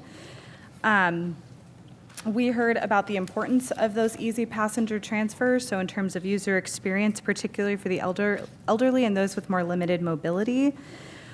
We heard a lot of concerns about displacement, impacts in the Chinatown International District, both direct and more immediate, as well as long-term and indirect, such as economic and cultural displacements in the Chinatown International District, and interest in cross-agency coordination and a strategy to try to address that. With that, are there any questions or? Colleagues, any specific questions? And maybe, Lita, I'll ask if you would, as we get into the more details, we might ask you to stay at the table to. Council President Harrell? I'll just sort of kick it off that I know on the 4th Avenue Mind alternative that there still remains a lot of community interest in keeping that one in play. I actually would support still moving that one forward to be studied. A clarifying question I had is, it goes back to my earlier question that on that one, the apparently staff has said, although it's a cost comparisons plus 500 million, it's lower performing. So the cost does not correlate to how we label it as performing, because in other areas, the cost could go up to 500 or 700 million and is still labeled as high performing. So the cost doesn't necessarily relate to the rating of performance, right? So this one is lower performing. Maybe you could elaborate why that's labeled as lower performing, because it's not related to the cost. And the second part of that one is the large property effects. Can maybe someone elaborate what they mean by that? But where I end up on this one is still keeping that one for strong consideration. I know that the SAG was sort of split on that when they had a robust conversation. I don't want to revisit all the pros and cons on that, but I have a strong interest in keeping that one still moving forward. So maybe Diane, you want to finish up with the SAG reports, and then we'll jump in with Councilmember Harrell's. Certainly, Councilmember Harrell, appreciate those comments, and I think where we landed, we have a few notes from the end of the discussion that we had with the stakeholder advisory group, and there was an interest in, at the end of our discussion, keep exploring 4th Avenue options. So while you see the decision on the part of the SAG to carry forward the 5th Avenue Mind and the 4th Avenue cut and cover, still at the end of the discussion, there was considerable interest in keeping 4th Avenue options on the table. Kale, maybe once again, just highlight the block that says higher performing, I think is confusing a lot of folks, because that could be a bunch of different things. And just remind us again, that's narrowly tailored to just construction schedule impact, right? Yes. We may want to retitle that. And so basically that chart will show two different metrics. How's it doing on price and how's it doing on schedule, even though we measured dozens of impacts across there. We looked at over 50 measures. On this particular chart, we're just highlighting the schedule and the cost implications, those two particular measures. And the other key differentiators are in the column to the left of that. Yeah, in Inner Bay, there was a 700 million plus for the 20th tunnel that was still labeled as high performing. The lower performing just has to do with the schedule, and if I understand it, it's because of having to demolish and rebuild the viaduct, and that's why the 4th Avenue ones have a lower performing on schedule. Okay, so moving into discussion around the alternatives to carry forward as your recommendations as the elected leadership group, would anyone like to, Councilmember Harrell has recommended adding 4th Avenue Mind back to the table. Any further elaborate or comment on that or discussion on other? Why don't we, I suggest, have some high-level discussion and comments so we can kind of get a sense of where folks are in the room before we start narrowing in on solutions. Great. Councilmember Bagshaw? Thank you. I was going to ask one quick question, and that is, is it the 5th Avenue Mine that's 200 feet below surface? Yes. And that one is being recommended to carry forward by the SAG. My understanding was that it was going to be terrifically more expensive plus impactful on the surface And so I'm just wondering, could you just briefly talk to me about why is that one recommended going forward? Why did the SAG recommend it? Right. Well, I think the main advantage, I'm not exactly sure what their thought process was, but the advantage of the Fifth Avenue Mind alternative, yes, it is poor in terms of access, but the advantage of that particular alternative is it has less surface disruption, as opposed to the Fifth Avenue cut and cover option or the mass tunnel portal option, which would result in some cut and cover construction on Fifth Avenue. It depends which alternative. Okay. But with the Fifth Avenue Mind alternative, you wouldn't necessarily affect Fifth Avenue. Okay, thank you for that. So my high-level thoughts on this is and having talked again with the community, I really want to re-emphasize, which you did very well at the end, that the community needs to be engaged with us on which alternative, both short-term and long-term, is going to be impactful. Short-term in terms of the construction impacts, but long-term on how's that going to work in their community. So I would like to underscore my real desire to bring the international district leaders back to the table to talk about that. Secondly, I think many of us have heard about a project called the Jackson Hub, which is a design to look at how do we reconnect the King Street Station, the Union Station, and the new Chinatown International District Station. So the three of them are working together, because this building is spectacular, as is King Street Station. We'd just like to see how we can move the pedestrians and link the transportation options through those three buildings. So I'd like to see and learn more about that. Obviously, maximizing ridership is what we are trying to do, but coordinating them, I think, is something I have not yet seen.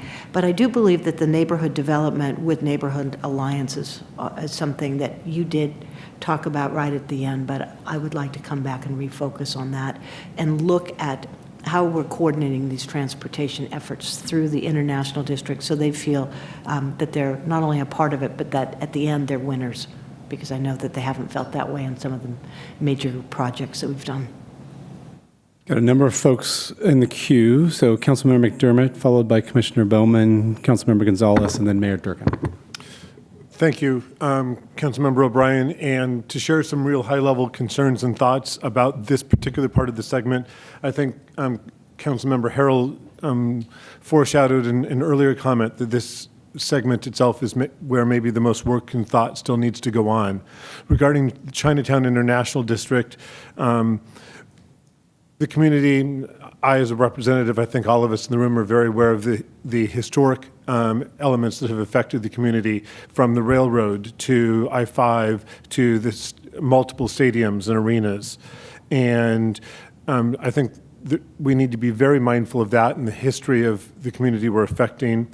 And that really draws to their concern about further effect on Fifth Avenue and how that would affect the edge and a vital core of Chinatown International District. By respecting that concern and looking to Fourth, we also better integrate with Pioneer Square and allow better access to the Pioneer Square area. I'm also aware of other concerns, how many of these alternatives might affect the Ryerson bus base, and some during construction, one completely would displace Ryerson bus base. And the long-term effect of that is not only in relocating a Metro bus base, but also the ongoing operating costs of having the buses come from whatever site we would identify to begin their service in the city. And that becomes an ongoing perpetual operating cost, and therefore reduction of other services. I'm also really concerned about some of the transfer environments that are set up in the station, given some of the depths of some of the mined stations, and making sure we preserve a integrated environment there. And then further on Metro operations, how we may or may not use the E3 busway, I think has long-term implications. And so those are the high-level thoughts you're asking for, not narrowing thoughts, at least at this point in the conversation. And again, I'll highlight that I think this is the single segment in the work we're doing today that will need the highest level of continued work. Thank you, Councilmember. Commissioner? I'll just be very brief. Could you just summarize at a very high level the SAG's recommendations on the E3 and the Massachusetts? What were their concerns? In this particular chart, Yeah. Surface E3 alternative, I think the main concern there is that in this Chinatown ID area that it would result in a cut and cover construction, approximately 5 blocks in length between Seattle Boulevard and Main Street. That's the main concern with that particular alternative. So the And construction impacts. construction impacts, correct.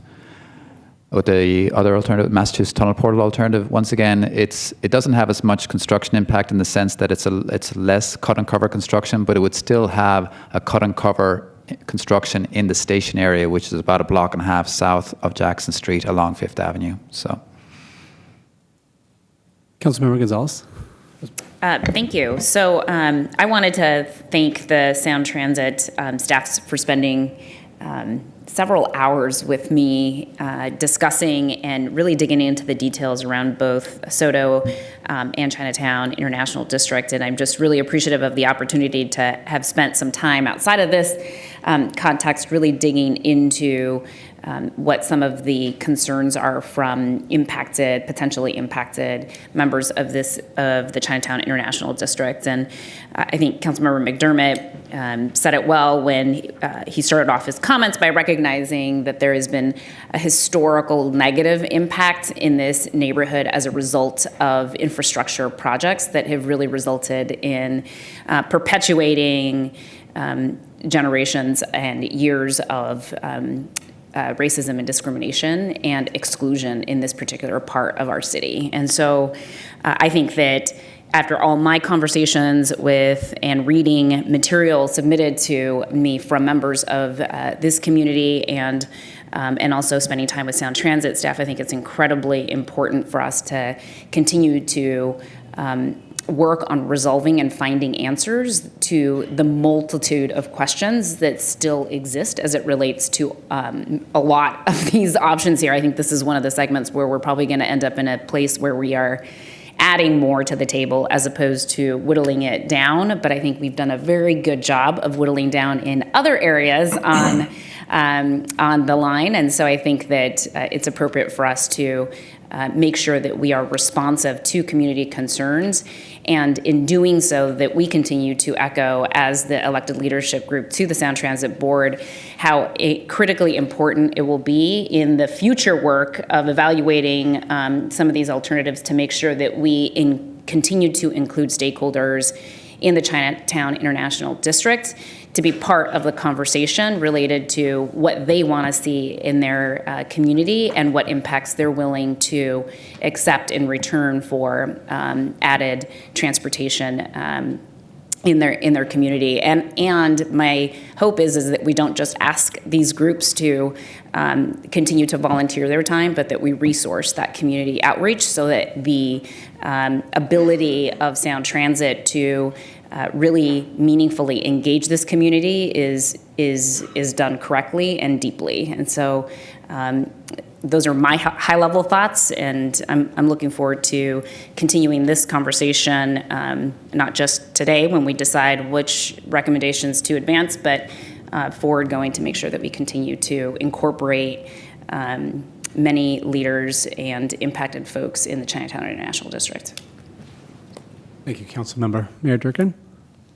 Thank you, Mr. Chairman. I would concur with what both Councilmember Gonzalez has said and also Councilmember McDermott. This area, I think, is probably one of the most impacted for generations. You know, we've had cultural impacts from the Chinese exclusion laws to Japanese internment. We had infrastructure challenges from stadiums to rail to freeways. And now we are impacting this community again at a time when they are also feeling the displacement and inequity of gentrification almost more quickly than others. So them hanging on as a community is a day-to-day struggle. So I think we as elected leaders have an obligation to make sure we're minimizing these impacts. I will be voting to move forward some of the alternatives. I will say, while I will vote to move forward one of the mine tunnels, I do have concerns with the depth. I just did a quick Google search. For example, the top of the tower on this building is 240 feet.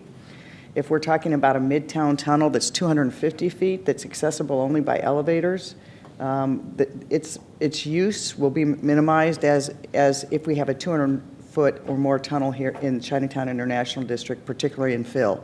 So there's some real engineering challenges and use challenges down the road, but I think we have to continue to work with community, as Councilmember Gonzalez has said, to really dig deep to make sure we understand the impact short-term and long-term for this community.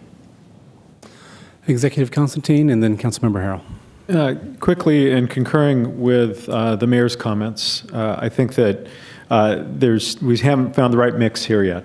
This is the place where the most work still needs to be done, even on the community outreach and the political side. We have to minimize disruption to the community during construction. Many have spoken to that. We also need to make sure we maximize the benefit to community when it's completed, that the residents, businesses in the Chinatown International District community and this entire part of downtown are better off because of this increased transit access, but also maximize the transfer environment. And you were just speaking to that. The mine tunnels are very problematic. The mine stations are very problematic in terms of transfer between modes. Transfer between light rail lines to Amtrak and to commuter rail to the streetcar and to buses. We have to really think this through and make sure that we're getting the most out of what will be one of the most important transportation nodes in the entire Pacific Northwest, right here where we're sitting. I think that one of the things that Councilmember McDermott and I have the burden of continuing to emphasize the impact on the bus system and service as we go south into the E3 transitway, and it is going to be partially or entirely eliminated for bus service under any scenario. We also have to think about the bus bases that are impacted by some of these construction scenarios. Some of them would make the Ryerson transit base unusable. Others would reduce the space for storing vehicles or decrease the access for vehicles. All of these things reduce mobility, and that reduces the utility of the very system we're trying to build here. So we've got to really think this through. This is not an either-or thing. This is a question of being as smart as we can be about the ways that we integrate all of this work and leverage the tremendous investment we're making to make the whole greater than the sum of the parts. So thank you so much.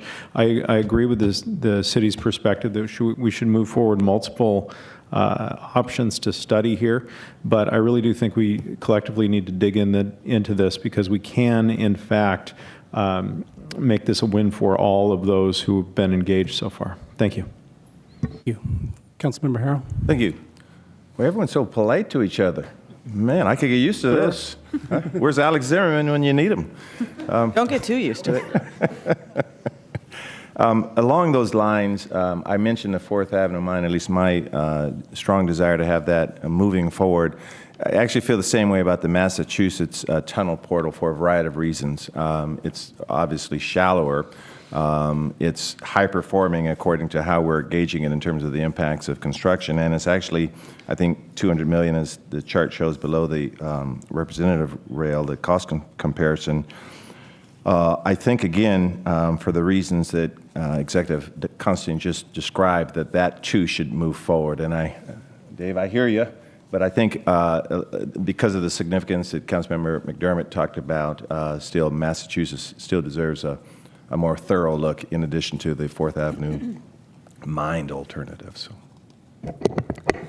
So colleagues, and I'm looking at you too, Executive Summers as chair of the Sound Transit Board, I want to say that I think we've done a really good job to date, at least up to this point in other jurisdictions, and I think the next two will get some resolution on, and I think this one poses some particular challenges. And what I'm hearing is that I'm not sure that we're prepared to narrow at this point.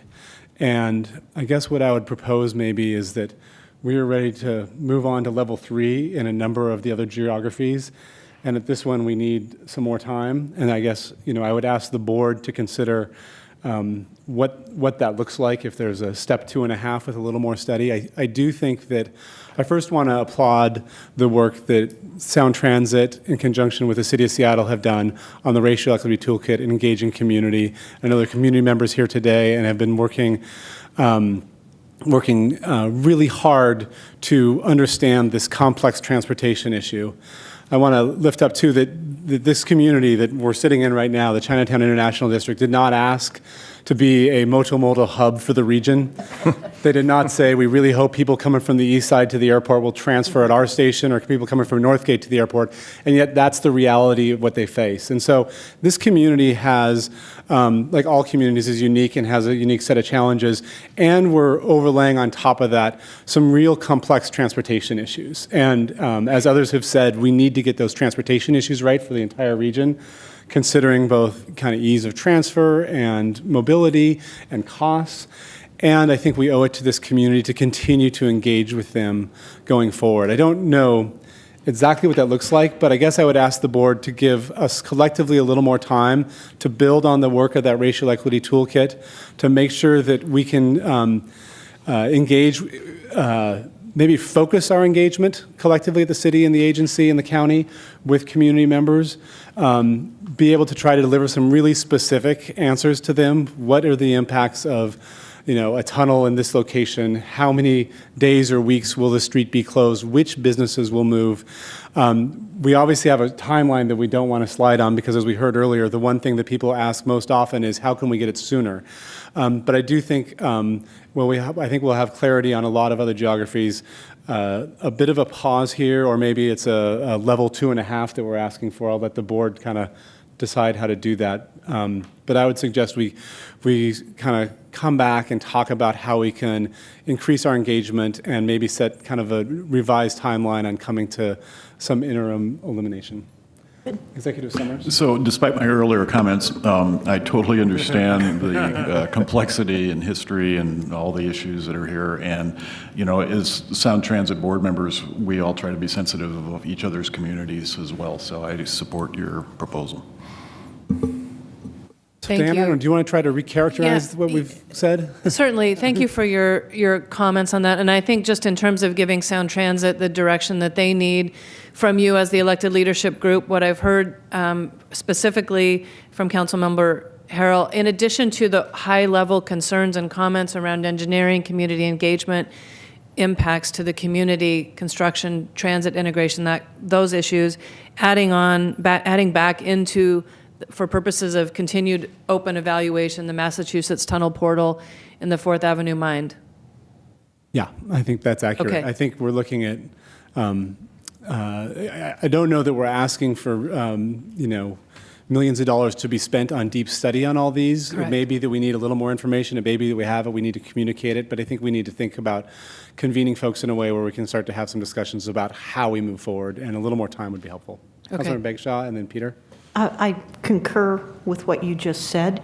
What I'd like to do is have a timeline that we agree on a particular point in time, and maybe it's the week after Thanksgiving or whatever works for people's schedule, but to have this information come back to us, and between now and then have conversations with the community and with Metro Transit as well, because the bus connections through here and the bus mobility is really going to be critical. What you said, Councilmember McDermott, about the Ryerson base, I know how important that is to you. So I'd love to have these continued conversations, but to be able to come back and make some decisions and clarifying in maybe the next 2 months.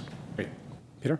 Just real quickly, Councilmember Bagshaw and I are on the same page. I think what we would like as staff is the opportunity to dig into what this concept of level 2.5 can mean. What is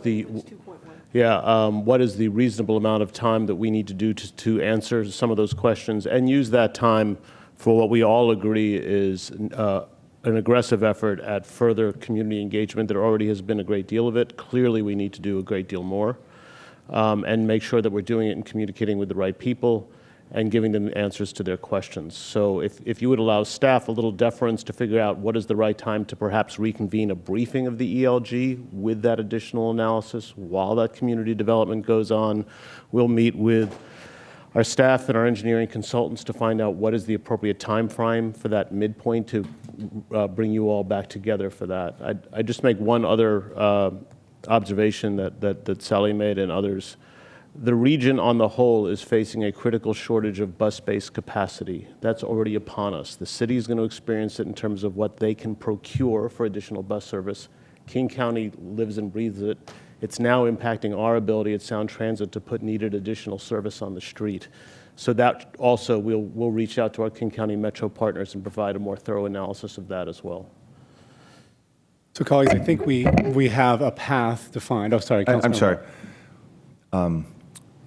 I understand the 2.5 concept. I just want to make this clear, and I don't mean to offend anyone when I say this, but I wasn't looking for a 2.1 or 2.5. I was suggesting that both Massachusetts and Fourth Mine get the full consideration. I actually wanted to take them to the move forward list.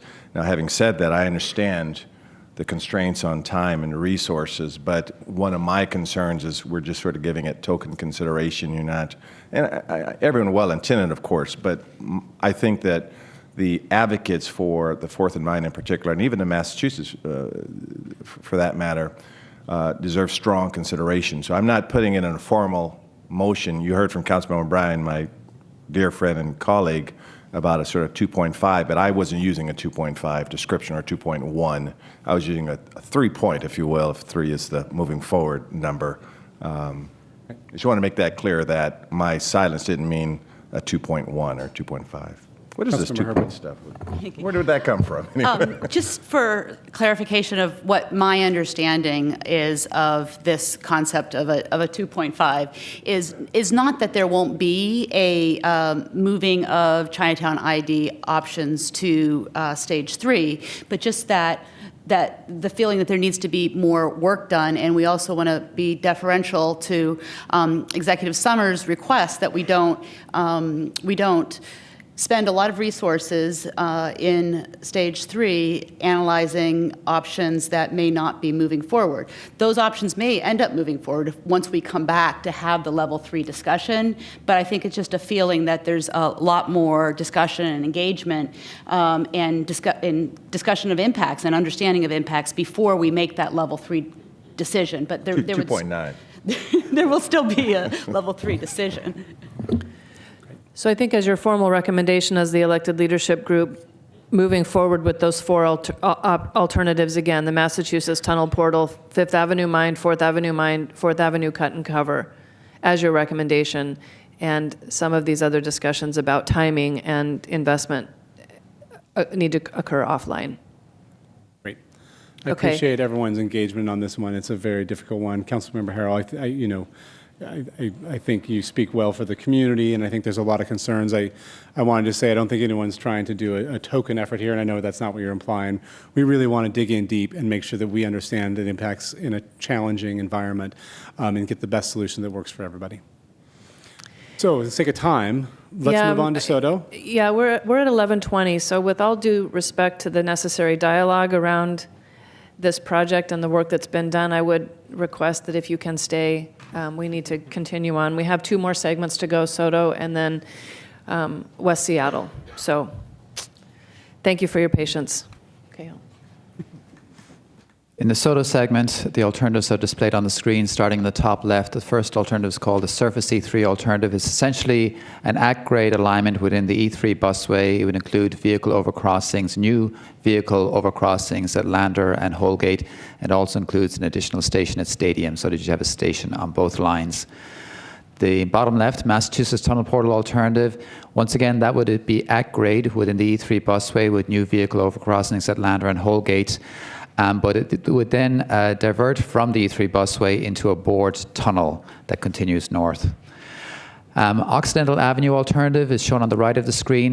This alternative would include a station in Soto on Occidental at approximately Lander, so it would be a few blocks to the west of the existing Soto station. It would then connect back into the E3 busway and continue from there to north to Stadium Station and so on. In terms of the summary of the results, the Surface E3 alternative and the Massachusetts Tunnel Portal alternative are grouped together here because they've got a lot of similarities in this segment. They both, as I mentioned, involve a new at-grade Soto station on the E3 busway at Lander. They would include a transfer at the existing Soto station from the West Seattle line to the existing system. They would result in bus operations on the E3 busway being displaced. They do include new grade-separated roadway crossings at Lander and Holgate, which improve existing rail, traffic, and freight operations. The Massachusetts Tunnel Portal alternative would affect property at the tunnel portal site, but that particular alternative would also avoid impacts to Ryerson Base. So it's unique among the alternatives in that regard. The Surface E3 alternative would be about $100 million less than the representative project, and the Massachusetts Tunnel Portal is very similar. The Occidental Avenue alternative results in a new elevated station on Occidental at Lander. There will be a transfer to the existing system at Stadium, not at Soto. It would require long-span bridges over the BNSF tracks and a longer track connection to the maintenance facility. Again, bus operations on the E3 Transway would be displaced, not as much, but partially displaced. And it would have property effects along Occidental, at the BNSF crossing, and along the connection to the maintenance facility. That alternative is about $200 million more than the representative project. They're all similar in terms of the overall schedule. In terms of feedback, starting at the top left again, with the Surface E3 alternative, there was some support for a second Stadium station. For both the Surface E3 and the Massachusetts Tunnel Portal alternative, there was general support for the surface alignment options, including new roadway overpasses at Lander and Holgate to improve traffic and freight mobility.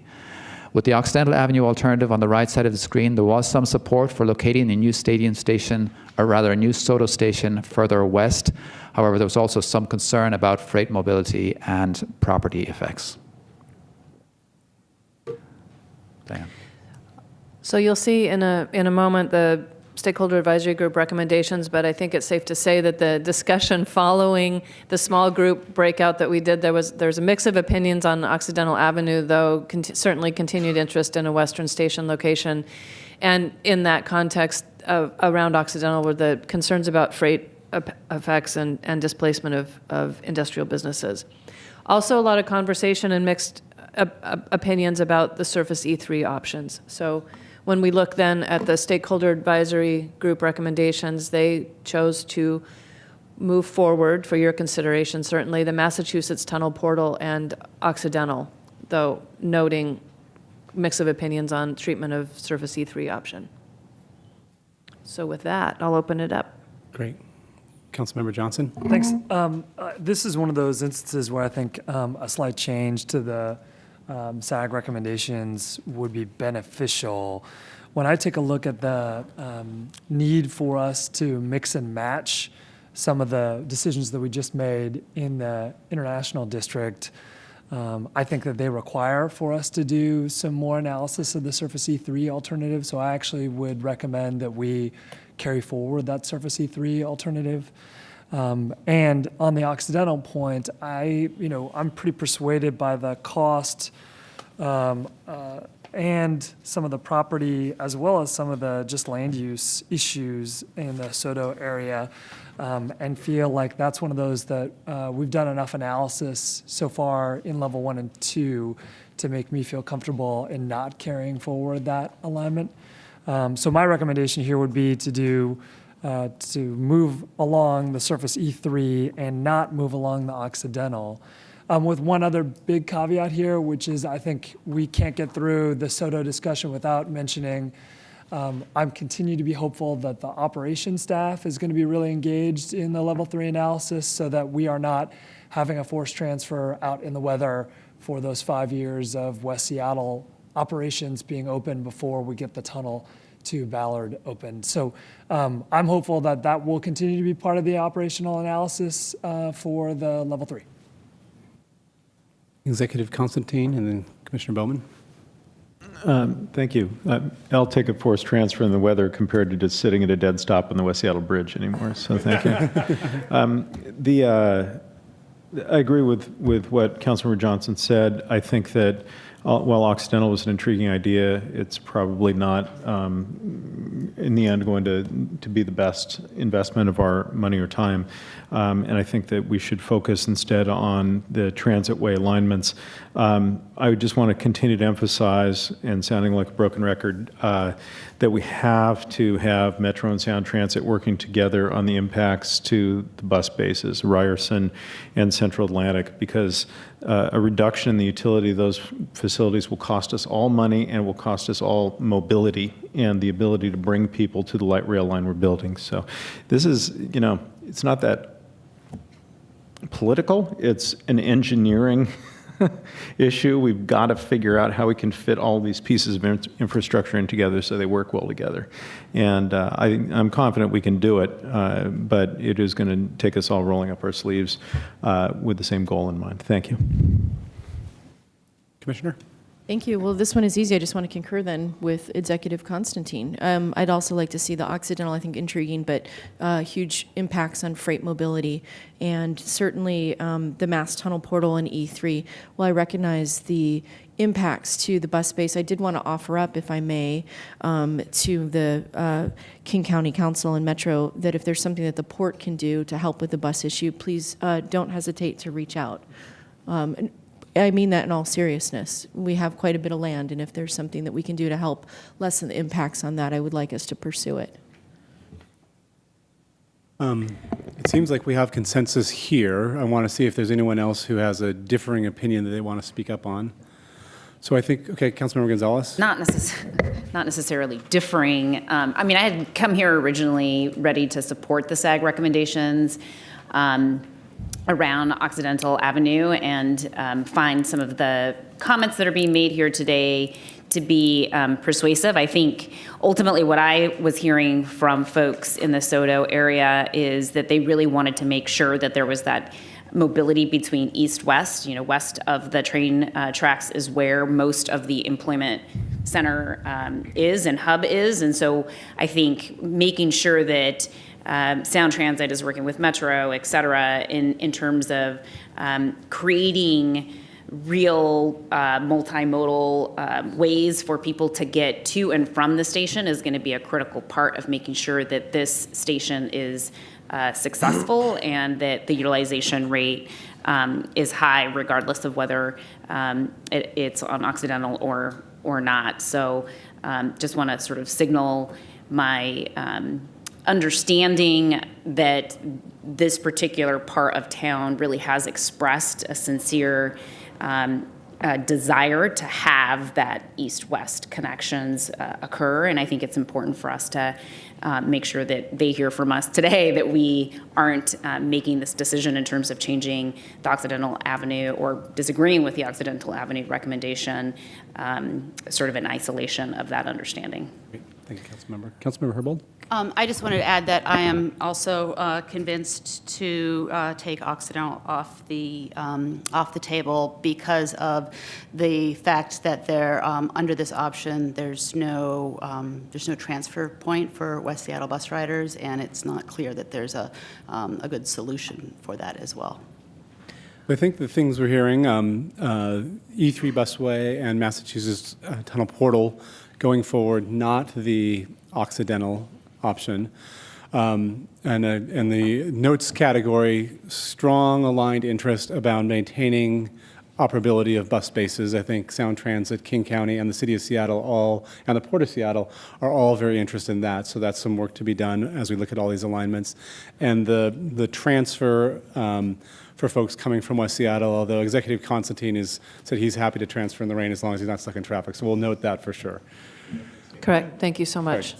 And I would add the ongoing connection and metro interface along First and East-West in the corridor. Continued bus access just to transfer. the. Got it. Okay. Straightforward. Thank you. And can I make one more comment about this? And I'm sorry, this may have been the point that Executive Constantine mentioned, but there is the issue of the 2030, 2035 transfer problem. Was that the point that, okay, great. Thank you. Okay, thank you all. I'm sorry, I'm going to excuse myself now, and unless I need to come back for any reason, I'm going to excuse myself I think permanently. the last decision we're going to make is West Seattle. So if everyone from West Seattle would like to leave. I think I'm the only one that is actually conflicted out. Okay. So, Councilmember Gonzalez, the only thing that we'll have, the only remaining action is to review the recommendations of the elected leadership group. But I think we've been clear. If you're comfortable with that, then we'll close it out after this discussion. I am confident that the summary will be precise, and if it's not, we have video to prove that it isn't. I just want to thank you all for having me be part of this process as a transit user and rider, it's been really meaningful for me to be able to participate in this way. It's a huge investment that we are making for our region, and I'm just really proud to be able to share this space with so many great leaders in this space who really have the best interests of our region, both for climate change reasons, but just for mobility reasons as well. So thank you to all of the elected leaders here, but also to the Sound Transit staff and to the members of the Stakeholder Advisory Group who did a tremendous amount of work to get us to this point.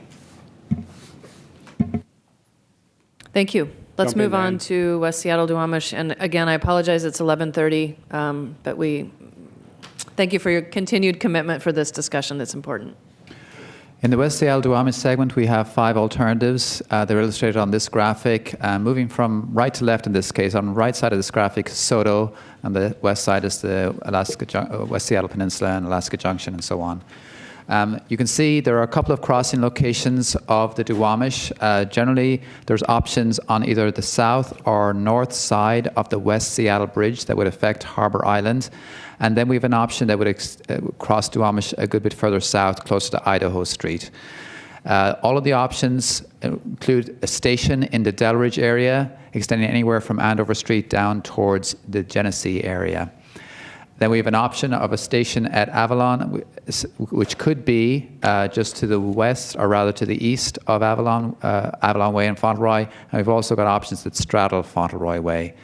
And then within the Alaska Junction area, we have various station locations, generally centered around the 41st, 42nd Street area, but extending as far west as 44th or as far east as Fauntleroy. And in that location, we are looking at tunnel options as well as elevated options. Moving to the results summary, starting from the top, the Oregon Street Alaska Junction elevated option. This would include 3 elevated stations.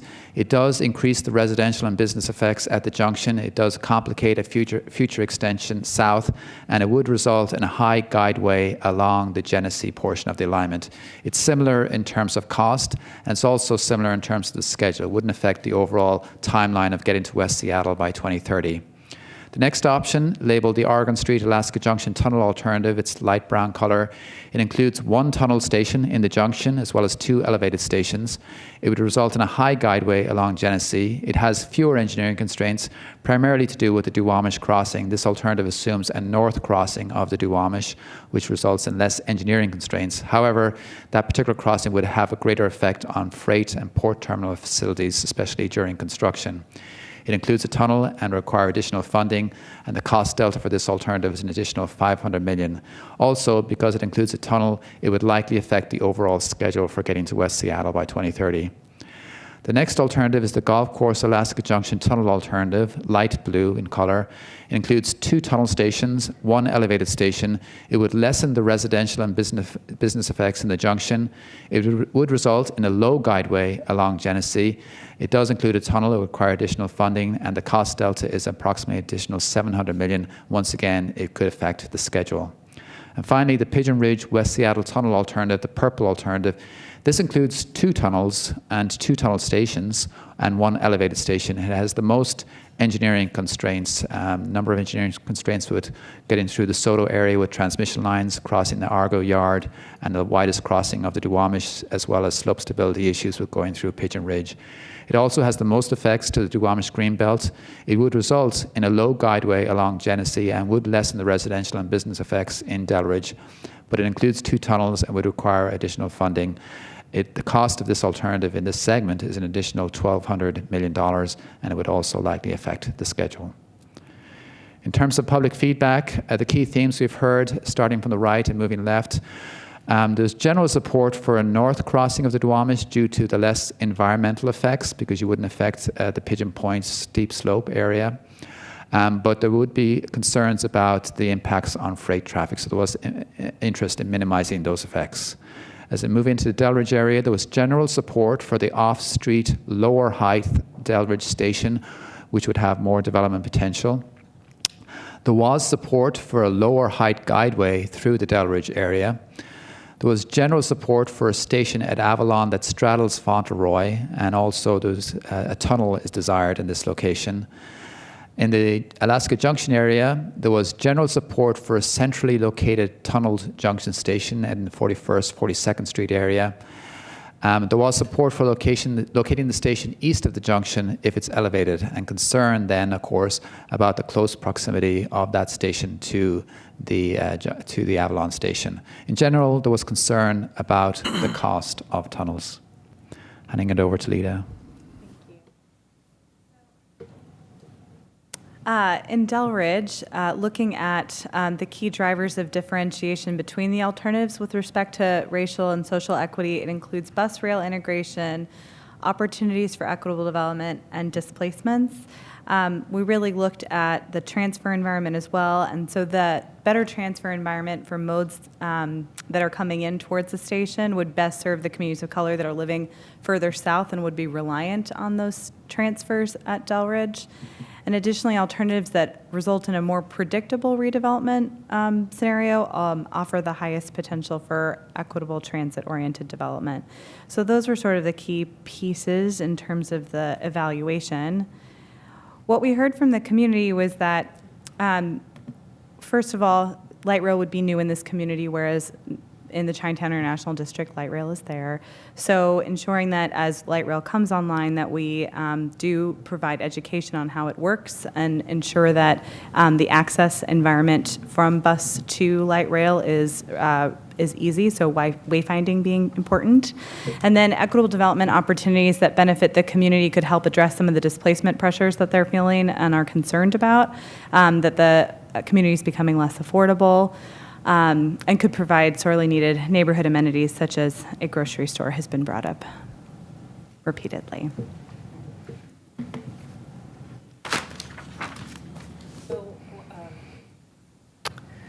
Once again, the Stakeholder Advisory Group had robust discussion on this segment, and a couple of points of discussion that came at the end of their recommendations, which you'll see in a moment, was explore refining the Sound Transit Representative Project by moving the Delridge Station further south, and the Alaska Junction Station east, and then orienting north-south. So those modifications to the Representative Project were suggested. Also, just to note that there was a mix of opinion on Pigeon Ridge, mostly around strong concerns related to cost. So at the end of the meeting last week with Stakeholder Advisory Group, they decided to carry forward the Golf Course Alaska Junction Tunnel alternative, as well as the Pigeon Ridge West Seattle Tunnel. What are the notes in the right column there for the golf course? Thank you. So for the golf course alternative was suggestion to explore the junction station location around 41st, 42nd, and then explore north crossing of the Duwamish, of north of the West Seattle Bridge. So colleagues, following our similar pattern, let's start with kind of clarifying questions or high-level comments. Councilmember Herbold. Thank you. As it relates to some high-level comments, I think it's really important to take a look at these recommendations from the SAG sort of within, only within the context of the racial equity toolkit. South Delridge is 57% people of color, Highland Park 52%. But it's also, I think, really important to look at a lot of the other stakeholders who've weighed in on these recommendations, each the Seattle Design Commission, the Seattle Planning Commission, Transportation Choices Coalition, Futurize, Feet First, and the Cascade Bike Club, the Housing Development Consortium, and the Transit Riders Union all recommend moving this portion forward. We all have reservations about and concerns about the cost of the alternative. But given the fact that it accomplishes two really important objectives of transit, both making sure that there is a good transfer environment for the communities using the transit, as well as good opportunities for TOD, transit-oriented development, I think it's really important to seriously consider moving this forward. this option forward. In addition to the transfers issue and the transit-oriented development benefits, the Seattle Design Commission has mentioned that they feel that we haven't done enough to analyze the benefits of this line as it relates specifically to reducing the number of turns to navigate around several ridge lines and reducing the overall height of the above guideway due to the proposed tunnels through Pigeon Point and west of Delridge. The alignment will also reduce the height and distance spanning the Duwamish River, which will also reduce impacts on the Port of Seattle. I understand there's some complexity with the wider Duwamish crossing and having to go through Pigeon Ridge, but I don't think we've done enough to analyze what I think are some significant benefits from this alignment. Executive Constantine. Well, thank you. A lot going on here. I hear what you're saying, but I'm also concerned that the tunnel under Pigeon Ridge is just prohibitively expensive. And I'm not sure there's a lot more utility to that alignment than there is to an alignment coming from the north and making the corner there at Genesee. I'm very interested in what we can do to have an excellent transfer environment and excellent transit-oriented development at the Delridge station. Remember, the entire plan is to be bringing buses north along Delridge, along 35th to the Avalon station, and along California to the Alaska Junction station area, so that everyone to the south of here can access the light rail. Of course, those of us who live to the north of here are still trying to figure out how we're going to get to the light rail, but I do think that the amount of increased investment that would be required to tunnel under Pigeon Hill isn't justified, and that money could be better used on some of the other refinements here or throughout the system. I think that the option to tunnel prior to Avalon and then to continue to the junction either the 42nd or 44th is probably the best approach in terms of getting the most utility for the least added cost. I'm not persuaded that a Fauntleroy station, being so close to Avalon and yet so far from the junction, is worth our time studying further. That's all. Thank you. Commissioner Bowman. Thank you. So I have a little bit of a different perspective, not necessarily from my colleagues, but I did want to call out that in my role representing the Port of Seattle, it's not just my privilege but my responsibility to represent the interest, quite frankly, of the state for the state's assets in our terminals down on Harbor Island. And that's obviously Terminal 5, where the Port of Seattle and the Port of Tacoma collectively are literally in the midst of making a $600 million investment in those terminals. Anything that impacts those terminals is just a non-starter. It will shut down the businesses. It's not just that freight could be mitigated. If you, all of you who have driven along Spokane Street, even right now, I would ask my West Seattle colleagues, you've heard from your constituents the backups that we have of the trucks. Imagine when you're trying to construct light rail north of Spokane. It will literally shut down our terminals. It's something that it is, again, a statewide asset. This is not just the Port of Seattle. This is on behalf of hay growers and cherry growers and the winemakers and everybody that uses the Port of Seattle throughout the state. So I would implore my colleagues to think very hard about this. As Executive Summers said in the beginning, that we need to be making these decisions, thinking about how it affects the system. This decision singularly affects the state of Washington. I just ask you to consider that. Councilmember McDermott, and Mayor Durkin, and Councilmember Bagshaw. Thank you, Mr. Chair.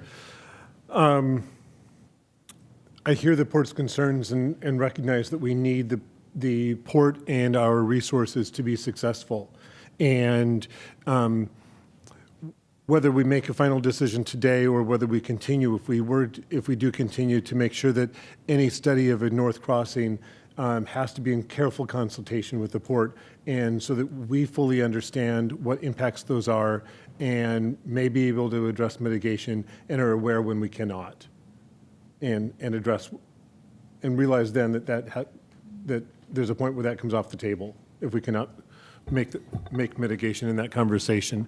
And then further, to concur with much of what Executive Constantine said, there's a great value, I think, in moving the Delridge Station further south than the representative alignment clearly suggested, and to enhance particularly transit integration. As Councilmember Herbold points out, the number of people who would be coming from the south to make transit bus connections, we have to make sure that that Delridge Station works very well in that service.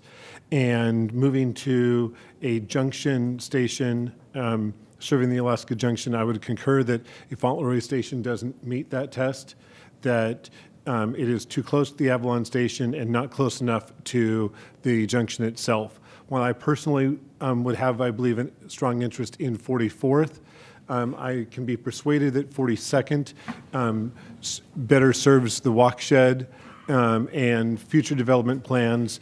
Even 41st, I start to get nervous about, given the topography, both from Fauntleroy and at 41st, of being able to get to California Avenue and the junction itself. And so I think, as Executive Constantine spoke to, studying a tunnel alignment to 42nd toward 44th has strong value. Mayor Durkin? Thank you. I'm not going to speak on the specifics, given there's enough West Seattle representation here. I just want to put on my hat, this is purely as mayor of Seattle, keeping a running check on where we are already. We're over $1 billion minimum of ads we're going to be doing. I think it is worth it because I think transit is one of the most important things we can do for this region. But I just want to tell my good friend Dave Summers and my friends at the port, this is not something that Seattle alone will have to bear as we make these alignments, because every improvement we make to this spine in Seattle benefits the port, benefits the region. And so as we go through this, we know we'll need some third-party funding, but I'm going to be pushing hard at the table to make sure that people understand it's not just the city of Seattle. Councilmember Bagshaw?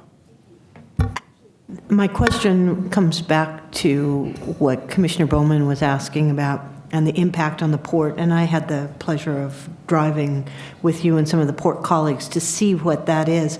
So I guess my question is for my West Seattle colleagues. And I don't know, Executive Constantine, if you want to answer this, and I had asked Councilmember Herbold to help provide me with an understanding of the impact for the residents and businesses in West Seattle.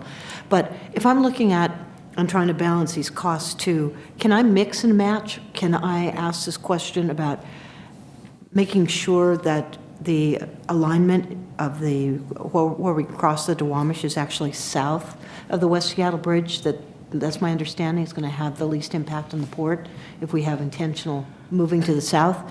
Then at Delridge, what I've heard from the Delridge residents is that they want to have a station that is low to the ground, not a high oversight because of the shadowing and the impacts on the property. Is there a way of mixing and matching these lines so we can move one south of the bridge, that it's low over Delridge, and that we reduce the cost by what Councilmember or what Executive Constantine is saying, is that we actually go around Pigeon Point rather than going through it? Is that a possibility that we can discuss? Well, not presuming to speak on behalf of all West Seattleites, but I think the concern about the south crossing is just the auto bridge is already so close to Pigeon Point that you're going to have to cut directly into the slope, into that wooded hillside in order to build our rail tracks around there. And, again, I mentioned something being sort of an engineering challenge, less than a political challenge before, and I think we're in that area as well. Can we build a bridge that doesn't adversely impact the port, either during construction or during operations? How can we thread this relatively narrow ribbon of transportation infrastructure through an already heavily built area? But, in terms of the station locations, again, I think this area where you see a blue diagonal rectangle for a station in Delridge, this general area is a great place for transfers and for transit-oriented development. I think that if we were able to be below grade at Avalon, we're probably doing better in terms of the transit-oriented development opportunities. And if we can get within reasonable walk of the center of the business district and all of that development opportunity, we're again putting the stations in the right place. So I'm less concerned with the exact alignment of the bridge, so long as we can figure out how to engineer it to mitigate or to reduce the impacts. That's all. Councilmember Herbold, then Councilmember Johnson. Yes, thank you. So as it relates to the segment of the Pigeon Ridge line where I think there's agreement, the 42nd tail, if you will, I think there's strong agreement here about moving that segment of the Pigeon Ridge line forward, and I hope we can do that. I wanted to shift my comments a little bit to talk a little bit about the blue option. I want to thank Sound Transit for keeping this on the table during level 1 upon my request, and also taking a look at moving it away from the golf course. I think that has produced some really good results, and a lot of people in West Seattle who were proponents of the Pigeon Ridge line now actually prefer the blue line. I think there are ways also to, as Executive Constantine said, to use elements of this line as it relates to the station to maximize some of the desired outcomes for a good transfer environment. And the RET analysis also identifies the blue option as the best for transit-oriented development that, as we have said, could include amenities such as a grocery store. Yes. Councilmember Johnson. Just in the interest of time, I wanted to be bold and suggest that we consider moving forward with the SAG recommendations around the blue alignment, but consider eliminating the Pigeon Ridge alignment from further consideration, just given the cost. One of the things we haven't talked about here, though, in addition to the cost, is some of the potential 4F issues around both the golf course itself, and then from what I can understand, some of the tribal issues around tunneling in Pigeon Ridge itself could create some additional complications with some of the sovereign nations that we're in collaboration with. So I'd suggest that we move forward with the blue alignment and eliminate from further consideration the Pigeon Ridge alignment. Councilmember McDermott. Councilmember Johnson, can I suggest maybe two nuances to that? And that would be regarding the representative alignment, reflecting that it studied a 41st station, and that on the golf course that we explore a tunnel station on 42nd or 44th, whichever is to benefit TOD and Watershed, whichever is cheaper. Councilmember McDermott, on the suggestion for the representative alignment on 41st, this map shows it as an east-west station. Would you want that still, or do we want to make that north-south? Yeah. I would want that to be reoriented north-south. Okay. So some of the things I'm hearing, and then Diane, you can try to summarize this, is, and I'll just say that I, despite some of the benefits for the Pigeon Ridge Tunnel, I believe the costs are significant enough and the unknowns are significant enough that at this point I think it makes sense to take that off. I think the maximizing transit-oriented development potential, so both the location of the Del Ridge station and also the location of the station in the junction. I'll just state my concern about getting close to 44th as a station option. That Watershed starts to become a lot of single-family zoning. We can fix that. But when we try to fix that by rezoning, that creates its own set of challenges. And so I probably would prefer to see station alignments in 41st and 42nd that have been discussed, that I think more in the center of the business district and would have less. I mean, I joke about the rezoning, but we're making, billion-dollar investments, and these need to be supported by the land use around it. We expect everyone throughout the region to be doing that, and I think it would be the same here. But I think there's a path to accommodate that. And then I think, with the Pigeon Ridge alignment off, we're talking about, is it going to be north or south of the Spokane Street Bridge, the West Seattle Bridge? And I think that this is going to require some really deep engagement with the port, just like we talked about with the Chinatown International District on some engineering specifics. And so we absolutely cannot take actions that are going to significantly impair during operations or construction of the Port of Seattle. And I hope that we can all come together and look at the specifics and see what arrangements could be made. There's going to be some impacts one way or the other. So how do we minimize that going forward? Diane, does that speak to a couple alignments here that you think we? Yeah, I think what I've heard is modifying the Sound Transit Representative Project to include further evaluation of the study of the 41st station and the north-south orientation, location of the Del Ridge station, and then the Junction station as well. And keeping on then also the Golf Course Alaska Junction Tunnel with considerations around tunnel station at 42nd and further evaluation of the crossing. And removing Pigeon Ridge from further consideration. Commissioner Bowman? Thank you. Thank you, and I appreciate all of my colleagues in taking our comments. One thing I would ask, I want to first of all recognize Councilmember Bagshaw and Councilmember McDermott for taking the time to come out and look at our facilities down on Harbor Island. And I would again implore everyone on this panel to come down and accept a tour. And Executive Summers, you as well. Everybody, please come down. We will take you out to lunch. We'll buy you a beer, whatever it takes to get you to come down on a busy day and understand what this will do, a North Alignment will do. So I'm fine with I see where this is going, but I just, again, would ask you, as you're making your recommendations in level 3, that you've taken the time to come down and look at the port facilities on an active day. Thank you. I'm seeing a lot of nods, Diane, so. A lot of nods that you're hungry and ready for lunch. Well, I mean, that's how you make the hard decisions. Butt them up against lunch, so.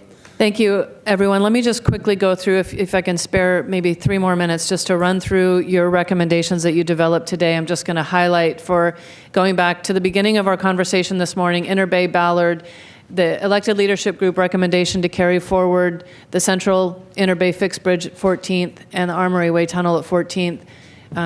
Continuing to explore the importance of access to 15th Avenue.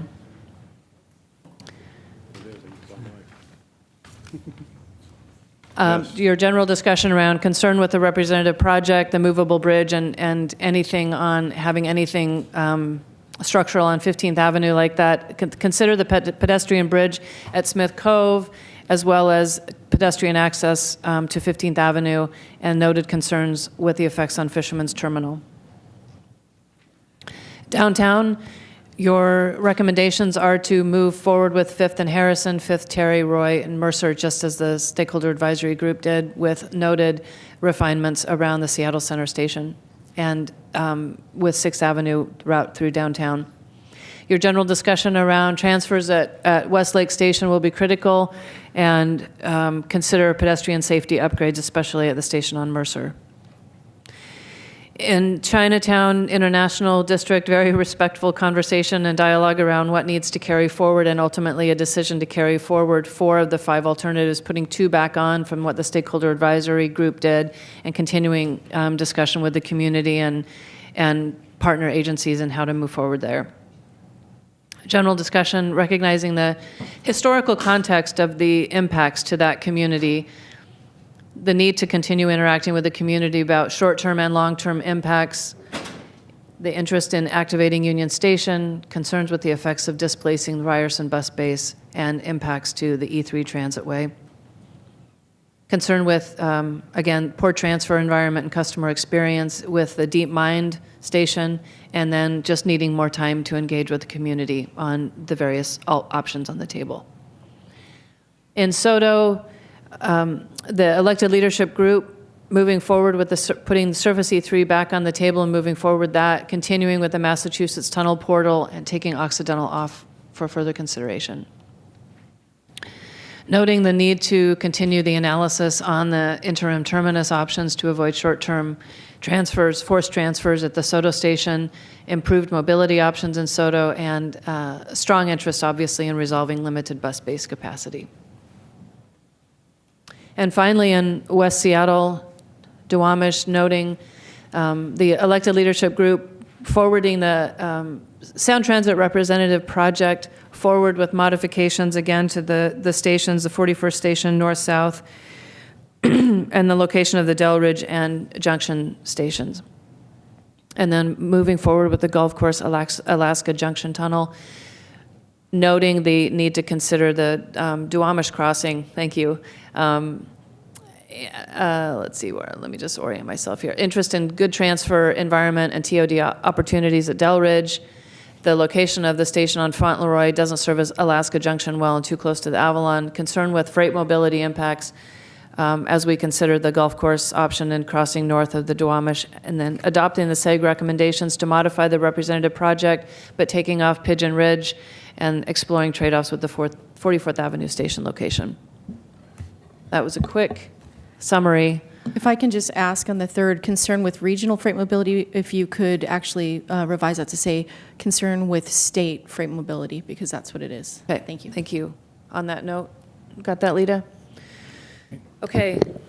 Great. Colleagues, thanks so much for your engagement and staying a little longer. I really appreciate the work that's been done today. Councilmember Johnson, comment? Just briefly, a really good 2.5-hour discussion to make some really hard decisions, which has been informed by literally hundreds of thousands of person hours, both from the stakeholder advisory group and various members of various different technical bodies, consulting team, sound transit team, enviro issues team, city team, community members. I mean, this has been a hard set of decisions, but I think we're making incredible progress here with obvious need for additional attention to detail at the Chinatown International District neighborhood, but really narrowing down to some important choices in every other segment. So I don't want anybody to leave here thinking that the glass is half empty when I think it's way more than half full.